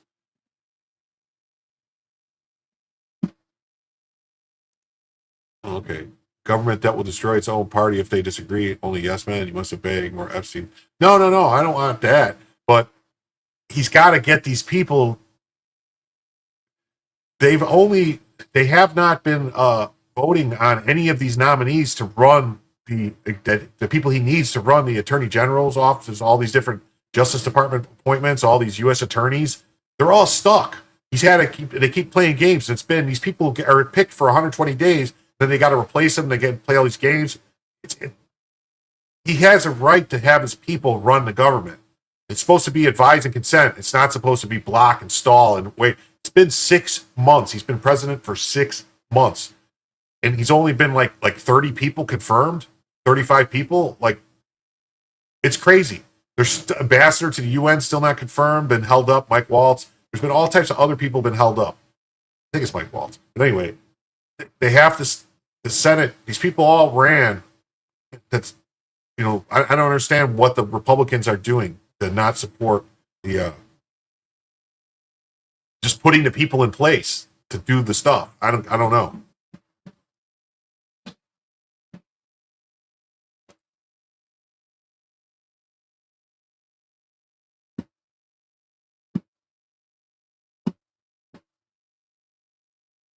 Let's cheers to Pam Bondi and Todd Blanche and Chad Mazzell. They keep scoring monumental wins. Getting that lawsuit dismissed.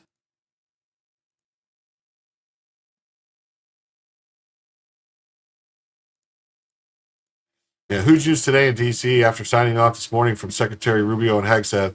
Darren Beatty has just became the new president of the U.S. Institute of Peace. Huh.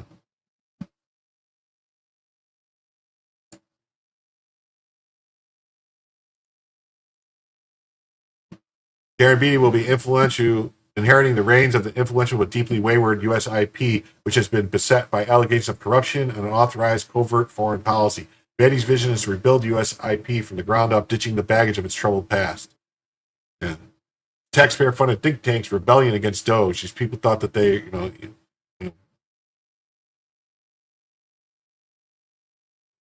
U.S.-funded state peace funded Taliban and Iraqi leaders. Ban is bad for Afghans in the world. The ban is not counter. What? U.S. Institute of Peace. Yeah, I know they did a lot of it to George W. Bush, but they didn't. Not as bad. Not as bad. Hey, Dave, how you doing? Good seeing you here.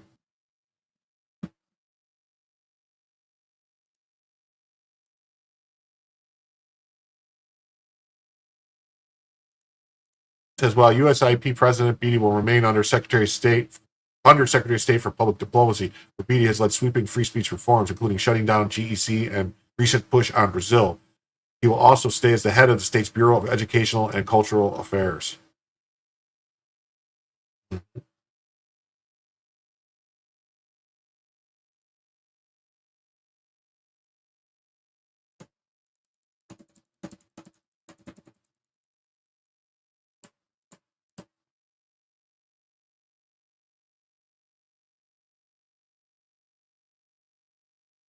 Wow, I didn't know you held so many high-profile positions. Okay. All right, I think this might be the last story for tonight. We didn't even come close to the goal.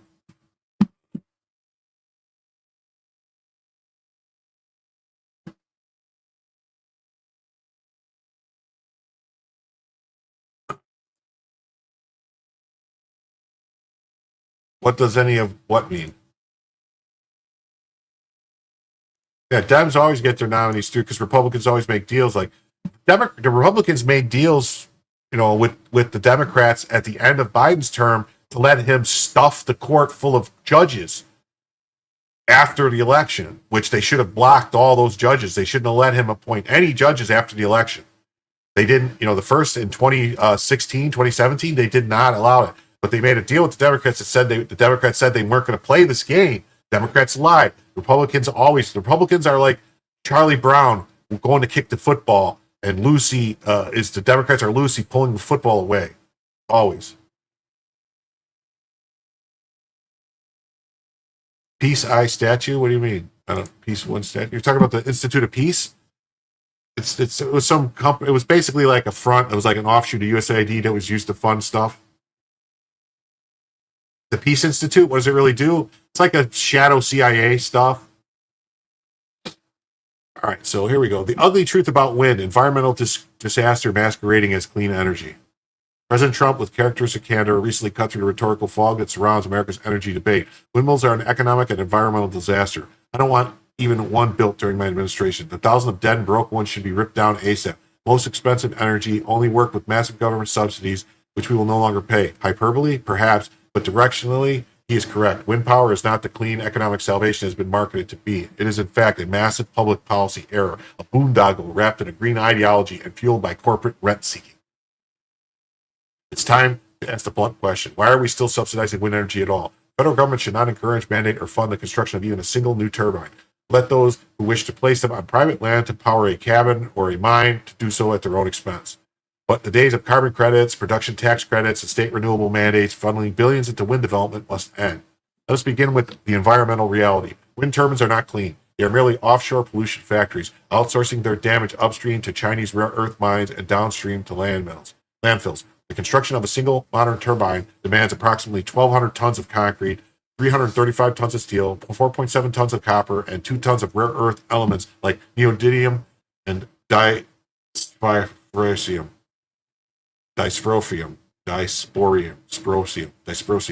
The mining and refining of these materials, often in regions with lax or non-existent environmental standards, entails deforestation, radioactive tailings, water contamination, and massive carbon emissions. Billy Bob Thornton's character in Landman was not exaggerating when he quipped that a windmill will not offset the carbon it took to build it an entire 20-year lifespan. For most turbines, that's literally true.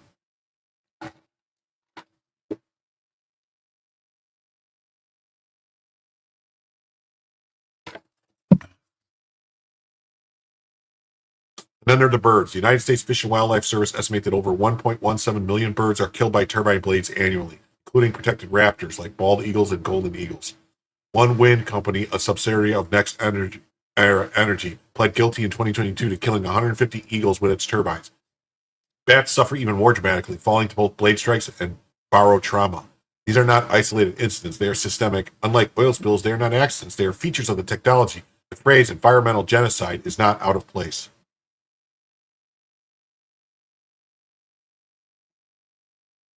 Turbines do not only kill, they also rot. Most wind turbine blades are made from composite materials that cannot be recycled economically. So when their short 10 to 20 year lifespan ends, they are cut up and buried. Landfills in Wyoming and Texas now house thousands of these 100-foot fiberglass carcasses. Unlike nuclear fuel, which, while dangerous, is highly compact, can be stored securely, may even be recycled in future reactor designs, wind waste is bulky, useless, and growing.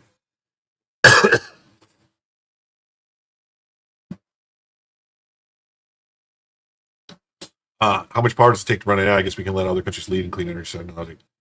The only country we're going to need small nuclear reactors to power all these AI things. That's it. That's the only thing that's going to be able to do it.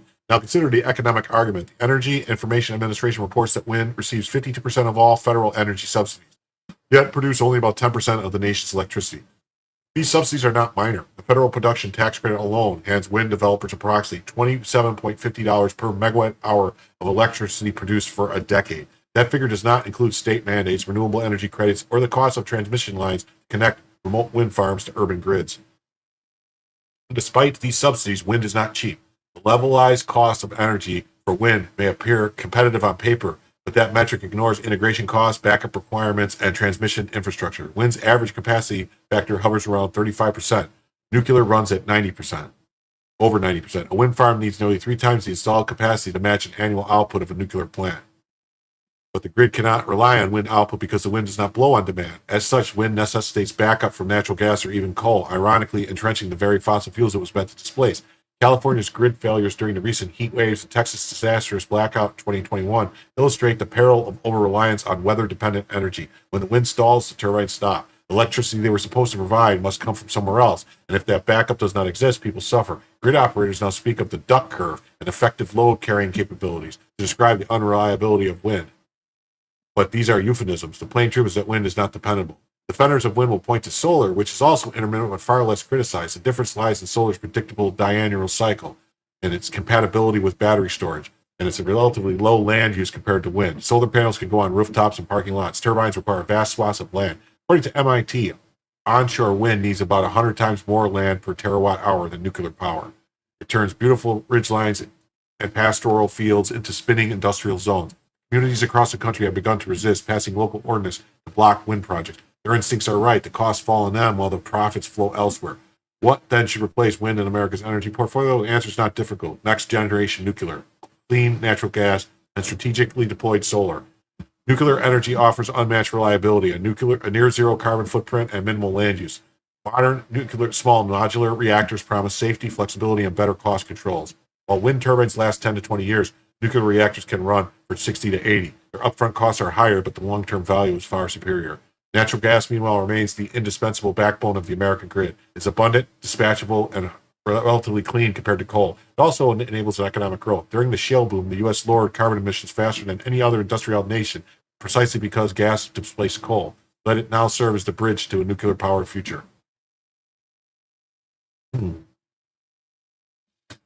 And solar, unlike wind, is not a scam. Costs have fallen dramatically. It requires no more parts, creates less visible blight, and integrates easily with batteries and distributed energy models. A solar panel on a home adds volume and resiliency. A turbine on a hill devalues homes and demands new transmission lines. To be clear, none of this is to argue against innovation or clean energy. The United States must modernize its energy infrastructure, reduce emissions, and break its dependence on foreign energy sources. But wind does not serve that goal. It is a policy artifact, a holdover from the 1990s romanticism about green tech. What it needs now is a quiet burial, not a new round of subsidies. If environmentalists were serious, they would champion nuclear. If free market conservatives were serious, they would end wind subsidies. If the Biden administration were serious, it would not have wasted billions of taxpayer dollars building an industry whose fundamental physics make it unworkable. President Trump, to his credit, is willing to say what many others only whisper. The era of wind is over. Let us dismantle its rusting monuments and build instead clean, reliable, sovereign energy future for America, because that's what it deserves.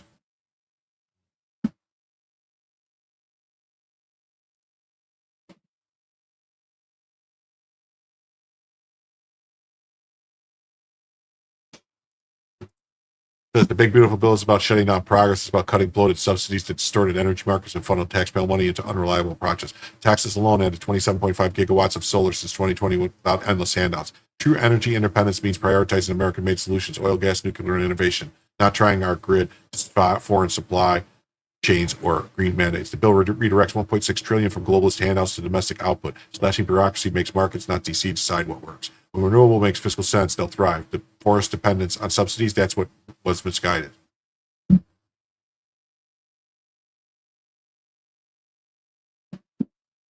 No, why would we want other countries to lead in the technology? We've got the technology here to do stuff that we can lead in.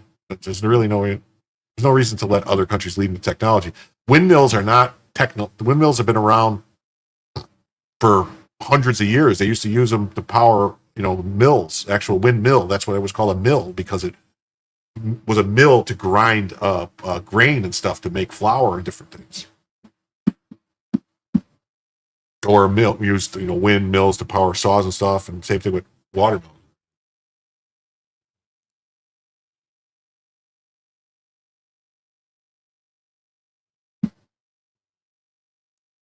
Here's another thing. Gallup's numbers reflect DC's broken status quo, not the result of Trump's reforms. The big beautiful bill slashes $1.6 trillion in waste while redirecting funds to border security, energy dominance, and pro-growth policies. Yes, deficits rise temporarily during strategic realignments. That's how you break globalist traps and rebuild American output. Real debt drivers, decades of open borders, foreign wars, and bloated bureaucracies, all being fixed now. Tax cuts, fuel production, tariffs offset costs. Watch GDP rise as policies mature.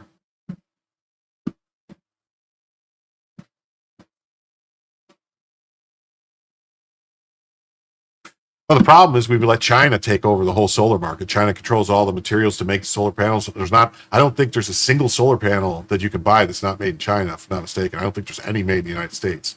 The United States used to make some photovoltaic panels in the United States 30 years ago. I don't think they do anymore. And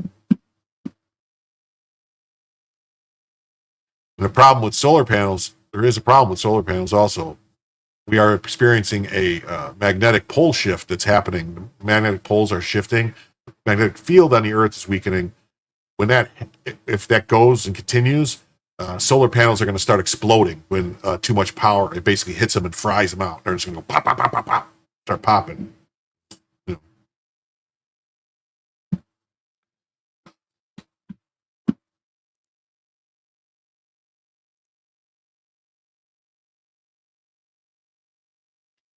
All right, this will be the last story. Just in, Mayor Wu announced a housing plan that ranks neighborhoods by race, language, and income. If you're white and speak English, you are low priority. Yes, you're right. Also included affirmative action for neighborhoods and taxpayer cash for nonprofits. Yes, those at least white and English speaking go on. Sounds highly illegal. Harvey Dillon got a potential easy one for you, man. Low risk block groups are mainly concentrated in Charlestown. They tend to be wider and have higher proportion of college educated, home owning, and native English speaking residents. Anti-displacement action plan. We're getting used to dealing with problems that are expensive, disrupted, and white. Marxists are going to bankrupt Boston and their entire state of Massachusetts. Crime is high, illegal aliens are holed up in taxpayer-funded hotels, energy costs are rising, and energy delivery costs are unmoored from reality. At least you have DEI, an abundance of illegal aliens, and climate change initiative supported by high taxes. Right. So here's the story. Wu's housing plan. White English-speaking neighborhoods deemed low priority. Mm-hmm. Neighborhoods too stable, too white, too English-speaking. The city says you're low risk and puts you last in line for housing help. If you worked hard, bought a home, speak English, and live in a quiet neighborhood, congratulations, you're officially not a priority in Mayor Michelle Wu's Boston.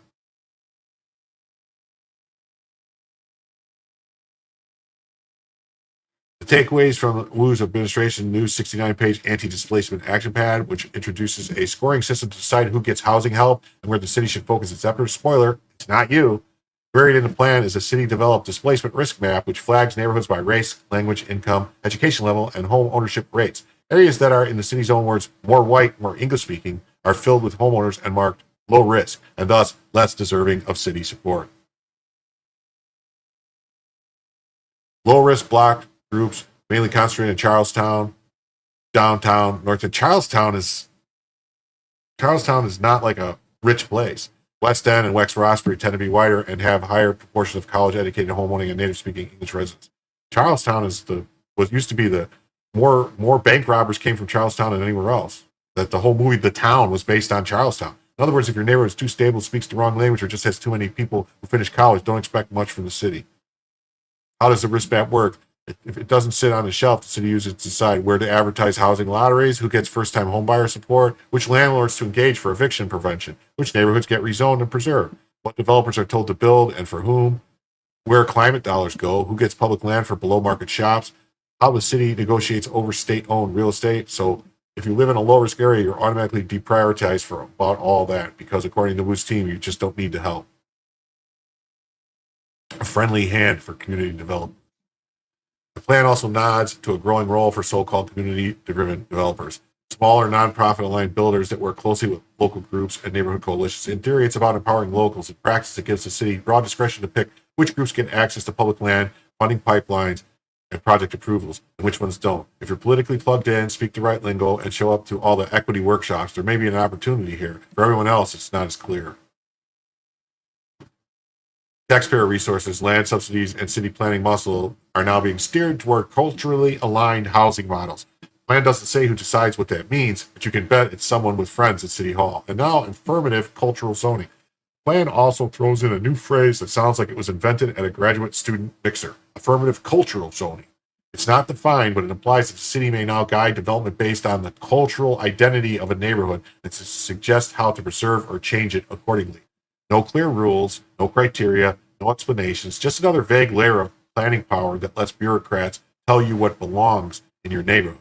Fun. Who's left behind? Wu's office would say this is about helping vulnerable, but in reality, the city's formula quietly deprioritizes neighborhoods with too much stability, places with high home ownership, English speakers, and families who've worked their way up over time. There's no law saying you can't get help, but if you're a young couple scraping for your first home or a lifelong resident just trying to stay in your neighborhood, and you happen to live somewhere too successful, you're out of luck. Boston isn't just building housing policy, it's building a hierarchy where the people who stuck around, saved up, and played by the rules are now told they're doing too well to matter.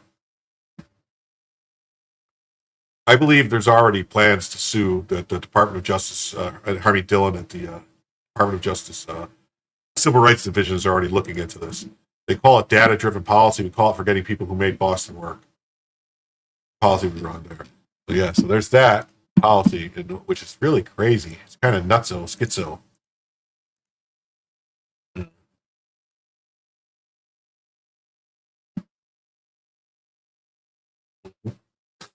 Nutso, schizo.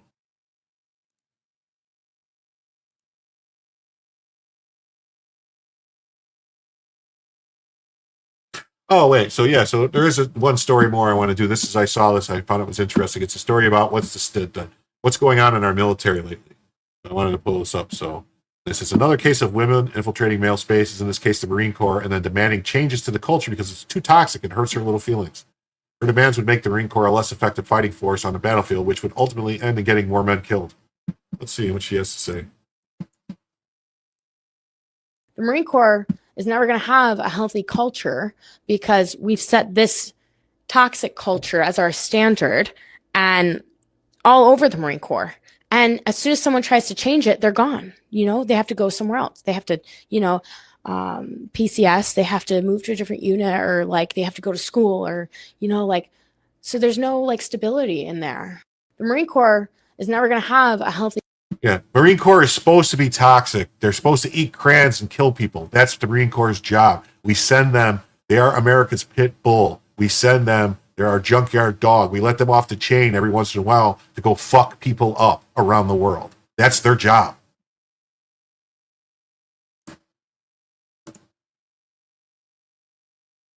You know, Mark Randazza says, we want the Marine Corps to have a toxic culture. I want it full of crayon-eating poster boys for toxic masculinity who break things just to make themselves laugh. Why would we want it any different?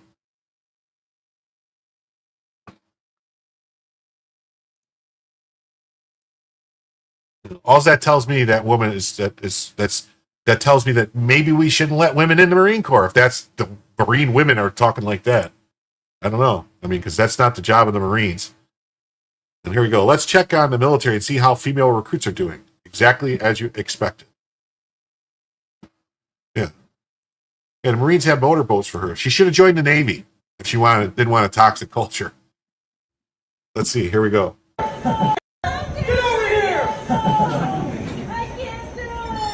I can't do it. I can't do it. I'm scared. I can't do it. I'm scared. Help me. I can't help it. I'm going to cry.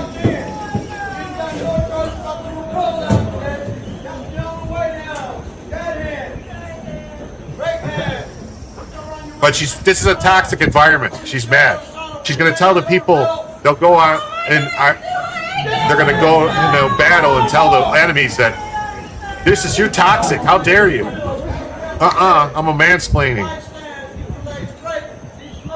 Lean back, assume a good L-shaped position. Feet down rope, walk it down 3 steps. Right. 4-point shape check. 1, 2, 3, 4. Go down. Go. Alright, get on the rope with both hands just above your forehead. Legs both feet flat on the wall. And we assume a good L-shaped position. With your right hand. Get on the rope just below your bottom. Hold the man's slack. Your belay man will give you slack. I will stop you. Will turn your brake hand to small your back. Slack.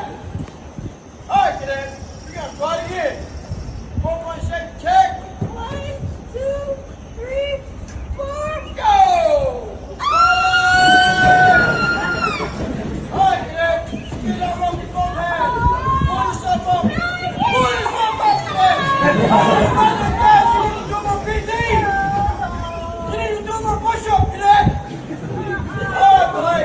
Take the control lower now. Get the weight on, cadet. Lower kicks. Lower kicks. Get off of my tower, cadet. I made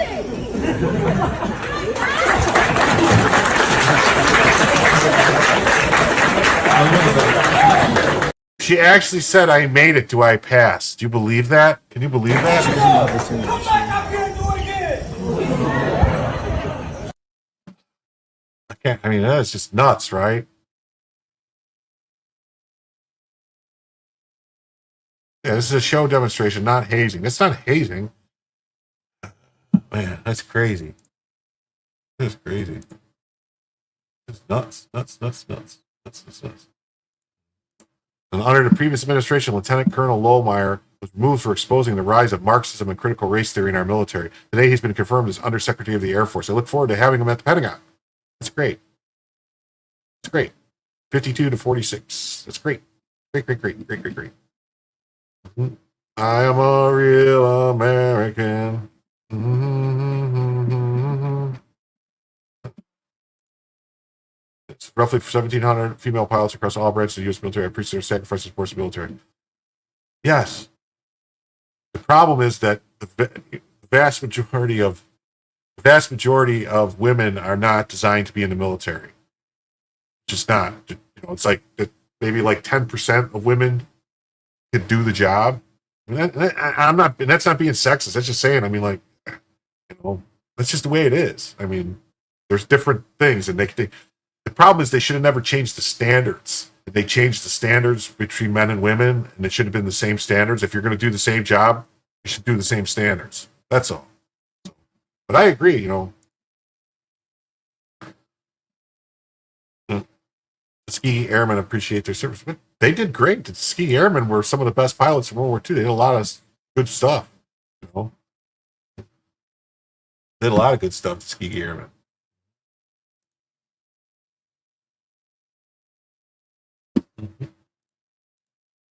Thank you, Mr. Secretary. We have a great man working with you. Congratulations, Matt Lohmeyer.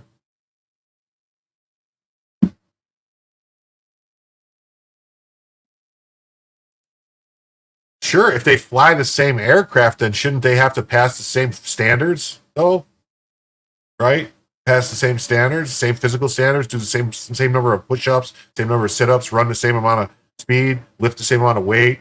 I mean, that's the whole thing. The standards are different to get through. So they should, as long as they meet the same standards, that's why there's never been a woman to make it through SEAL training, because they refuse. They tried. They've lowered the standards in a lot of other places. Like the Marine Corps has drastically reduced their standards for women, drastically.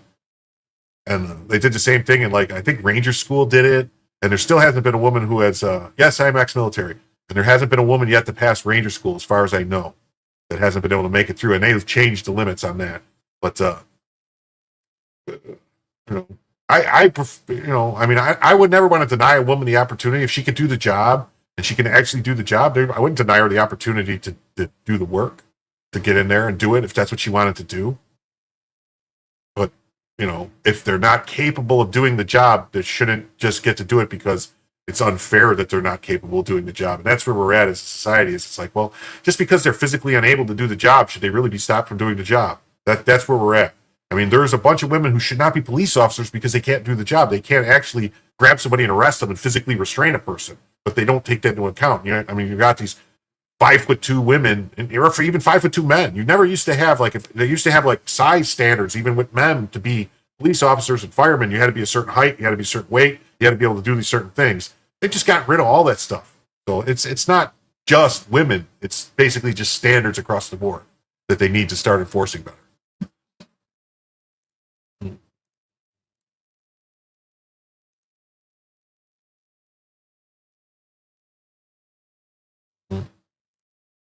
Mia Khalifa mocks U.S. military service members and veterans by wishing they get PTSD.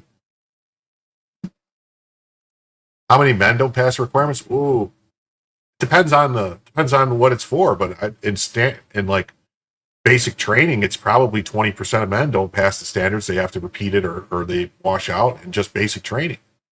It's not a low number. I mean, it's not an insignificant number. And the same goes on. The more you advance, that's different things. If you go to school for different training and anyone should pass to do the job. That's all I'm saying. The standard should be the same. If the job is the same, the standard should be the same. And they should get paid the same. Like if a woman and a man do the same job, they should get paid the same amount of money.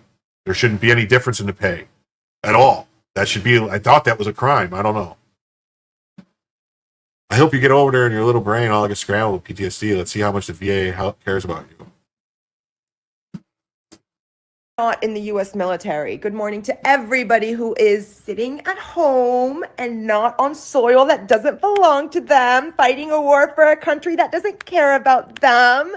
I hope you go over there and get your little brain all scrambled up with PTSD and then come back here and see how much the United States cares about you, Pookie. See how much they care about you when you come back with, oh, I'm so sad.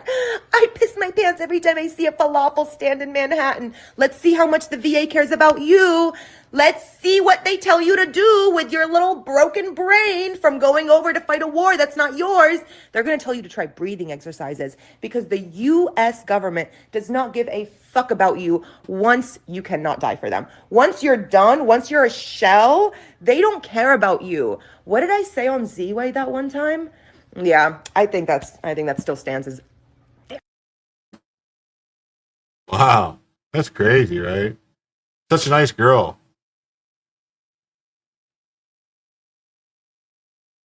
I would call you a C word, but you lack both warmth and depth.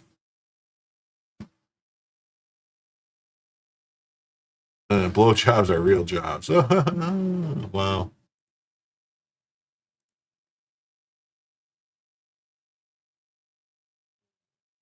Yeah, fuck it. We'll do this story too.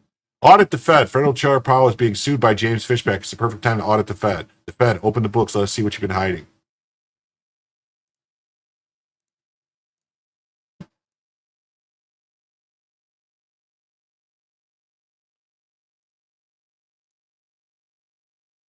Fishback versus the Fed. Why Trump should audit the Federal Reserve. Oh, wait.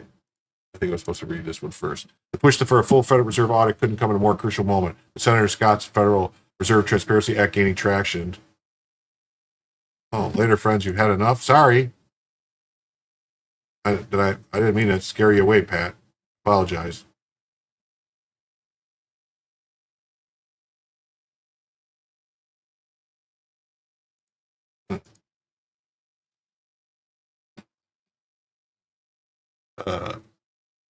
Gaining traction. Fishback's lawsuit exposing potential misconduct. Taxpayers deserve clarity on how much Powell regime burned $2.5 billion on luxury HQ renovations while families struggling with inflation. The Fed's balance sheet ballooned to $8.9 trillion under Powell's watch, a 114% increase since 2020.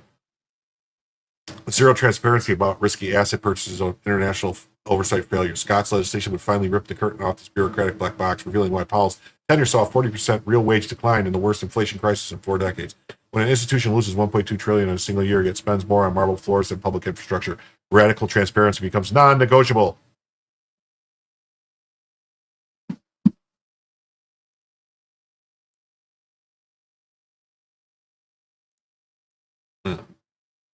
Fishback's Fed. When President Trump and his allies called for a full audit of the Federal Reserve, critics dismissed the effort as performative or populist. But James T. Fishback's lawsuits against the Fed shows that need for transparency is not a partisan demand, a constitutional imperative. While Fishback's legal arguments may not survive judicial scrutiny, they do something arguably more important. They force a reckoning with the Fed's deep unaccountability and its crippling politicization. Congress would not let this moment pass. It should seize the opportunity to legislate an audit of the Fed and reassert the public's right to know what this powerful body is doing behind closed doors. Mm-hmm.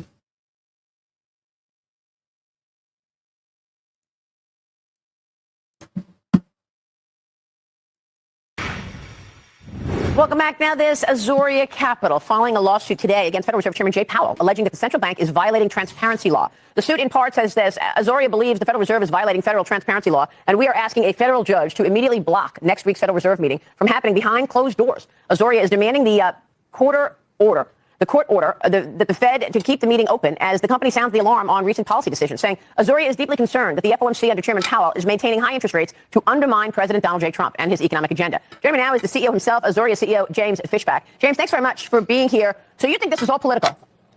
I do, Maria. Good morning. The truth of the matter is that inflation is now at a 4-year low under President Trump's leadership. 5 consecutive, better than expected, lower than expected inflation readings, and the Federal Reserve refuses to lower rates from a 20-year high. That is a life-altering decision that affects Americans all over the country. They can't get a mortgage, they can't get a home, they can't start or grow their family. Assorted is now suing Jerome Powell in federal court this morning to demand that next week's meeting be open to public observation, as federal transparency law requires. Well, I mean, they always have meetings behind closed doors, so this meeting next week is no different than any other meetings, though. Well, the fact of the matter is, the fact that they've always broken the law does not excuse them from breaking the law. There's a couple Supreme Court precedents that have moved in our favor, specifically the overturning of the Chevron doctrine. But I got to tell you the truth, Maria. Americans are frustrated. They do not understand why Jerome Powell is being too late. They don't understand that despite inflation being at a 4-year low, that the Federal Reserve is refusing to lower rates. And so the public, Assorted, the President of the United States, can't even know why the Federal Reserve is not acting in accordance with the data. And so the only thing that can be done here is for a federal judge to step in, to issue a temporary restraining order against Jerome Powell, and to block him from having next week's meeting happen behind closed doors. That's what we're demanding the court do. You know, it's just so many implications here. It's not just, and this is a big one that you just mentioned, that a mortgage is out of reach for so many people, but it's also the impact on the cost of capital for the government. I mean, you know, President Trump has been talking about this $36+ trillion in debt that the U.S. faces. He's been talking about his goal to balance the budget at some point. And how do you do that when we're actually spending more money just on the interest to carry that debt than we do on defense spending? So do you think that Chairman Powell should be looking at that and working that into his mandate? I mean, I know that the mandate of the Fed is just unemployment and inflation, but isn't the cost of debt part of the growth of the economy? Because if it's costing us so much money to carry this debt, it is impacting growth. That is exactly right. And that's what needs to be factored into the economic model, Maria, that Jerome Powell seems to be neglecting, is that when high interest rates actually stifle economic growth, hurt home buying, hurt the ability for the government to deliver the balanced budget that we all know that President Trump can. The president has spoken about this. For every point that interest rates are above natural, it's costing taxpayers $315 billion a year. That is $3 trillion over the next decade. That is $31,000 for every single American tax-paying household over the next decade, because Jerome Powell is not doing the right thing and looking at the data and lowering rates accordingly. Azoria runs an anti-DEI ETF. It's called SPX. And what we see in the marketplace is that investors from all over the world cannot allocate capital properly if they don't know what the Federal Reserve is going to do next. The American public, businesses, and investors deserve to know what the Federal Reserve's deliberations are at any given point in time. Yeah, so they should know what the deliberations are in time. So here's back to founder of Azoria Capital filed suit in federal court last week. He argues that Federal Open Market Committee secretive policy core of the Federal Reserve System has for decades violated the Government and Sunshine Act of 1976 by holding every single meeting in total secrecy. Listen, like a lot of people say, well, the Federal Reserve is not part of the government. It was established by the government by an act of Congress that makes it part of the government. Congress doesn't establish things that aren't part of the government. They don't have that power. They can't. They can't do it. They can establish things that are part of a certain branch of government, and by establishing this government agency that does things that are executive branch level decisions, which is what the Federal Reserve does, it's part of the executive branch. And just because there's the act that established the executive established the Federal Reserve is in conflict with the United States Constitution, and somebody might need to actually make a challenge and let it go up to the Supreme Court. Let the Supreme Court say, yeah, guess what? The Federal Reserve actually is part of the executive branch. The statute, a post-Watergate reform, requires federal agencies to deliberate in public unless they can justify closing the doors under a specific and narrow exception. Yet the FOMC has met in total opacity since the law's inception, citing a blanket exception designed to prevent market speculation. The result is a standing policy of non-disclosure that avoids the procedural safeguards and transparency mechanisms Congress explicitly intended. Now, one might object sensibly that the Fed is not just another agency. It's unique in its market sensitivity and global influence, but it is precisely because of its power that the Fed insulation from oversight poses such danger. And here Fishback's lawsuit gains more force, even if it falters on technical grounds. By invoking the Sunshine Act, Fishback is asking a simple question. Why does the Fed deserve a categorical exemption from democratic scrutiny? The legal mechanics of this case are intricate but worth reviewing briefly. The Sunshine Act applies to agencies with decision-making boards composed of a majority of presidentially appointed and Senate-confirmed officials. Fishback argued that because the FMOC includes 7 such members from the Board of Governors out of the 12 total, it qualifies. The Fed counters that these governors serve on the FMOC ex officio, not by separate presidential appointment, and that the remaining 5 members are not Senate confirmed. Courts have historically sided with the Fed on this interpretation, and statutory language arguably favors their view. But Fishback is not litigating semantics. He is raising a constitutional issue. Should a group of unelected bankers empowered to determine interest rates, inflation targets, and the rest of the value of the dollar be allowed to operate in total darkness? No. Azoria Capital, Fishback's firm, runs ETF that rely on real-time interest rate data to manage fiduciary risk. Fishback argues that the delayed minutes and a 5-year transcribed embargoes materially harm his ability to serve clients, especially in the lead up to the July meeting. His argument may be novel, but it touches on a broader issue. The Fed is not merely making neutral technocratic decisions. It is shaping the macroeconomic battlefield in ways that affect investment, employment, and political outcomes. Indeed, there's a growing evidence that the Fed is no longer politically neutral. The most telling indicator is cultural, not legal. According to the campaign finance data, not a single economist at the Federal Reserve has donated to a Republican candidate in over 25 years. That is not a statistical noise. It is a symptom of institutional capture. In every other corner of Washington, such one-party homogeneity would trigger calls for investigation, reform, and oversight. Yet the Fed floats above it all, cloaked in a myth of apolitical expertise. It's no longer tenable to pretend the Fed is detached from politics. Considered a striking contrast in its policy posture towards Republican and Democratic administrations. In 2019, Bill Dudley, former president of the New York Fed, penned an op-ed in Bloomberg arguing that the Fed should explicitly counteract President Trump's economic policies to prevent his reelection. Imagine if a former SEC chair called for using regulatory tools to stop Biden's second term. The media cry would be deafening, but when the target is Trump, silence reigns. Fishback complaints highlights the climate of the secrecy fuels suspicion. By locking the doors to its meetings, the Fed invites the very skepticism it claims to fear. If its decisions are truly apolitical, then sunlight should be no threat. If anything, transparency would enhance market stability by reducing uncertainty and speculation. Yet the Fed clings to the belief that secrecy prefers its independence. This is a non sequitur. Independence does not mean unaccountability. The Supreme Court's 2024 ruling on Loper Bright Enterprises underscores this point, rejecting agency self-interpretation as a shield from scrutiny. The larger philosophical point is this.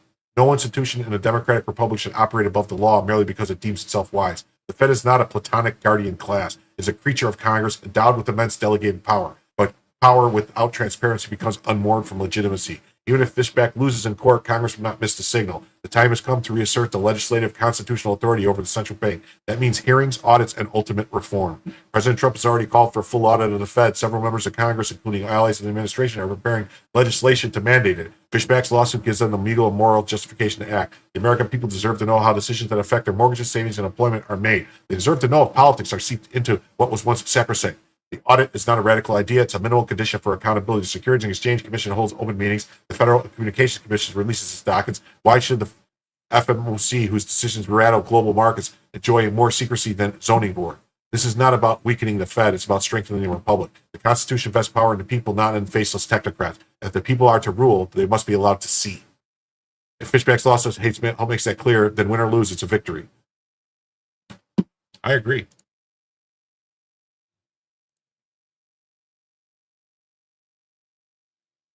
Mm-hmm. Mm-hmm.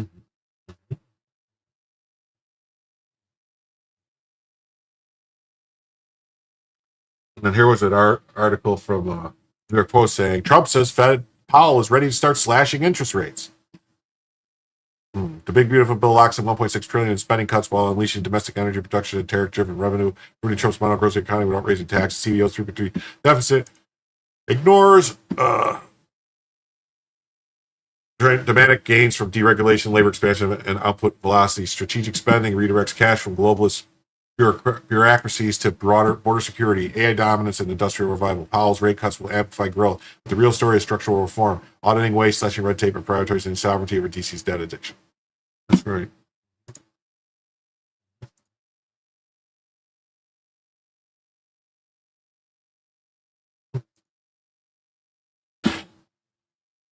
Okay.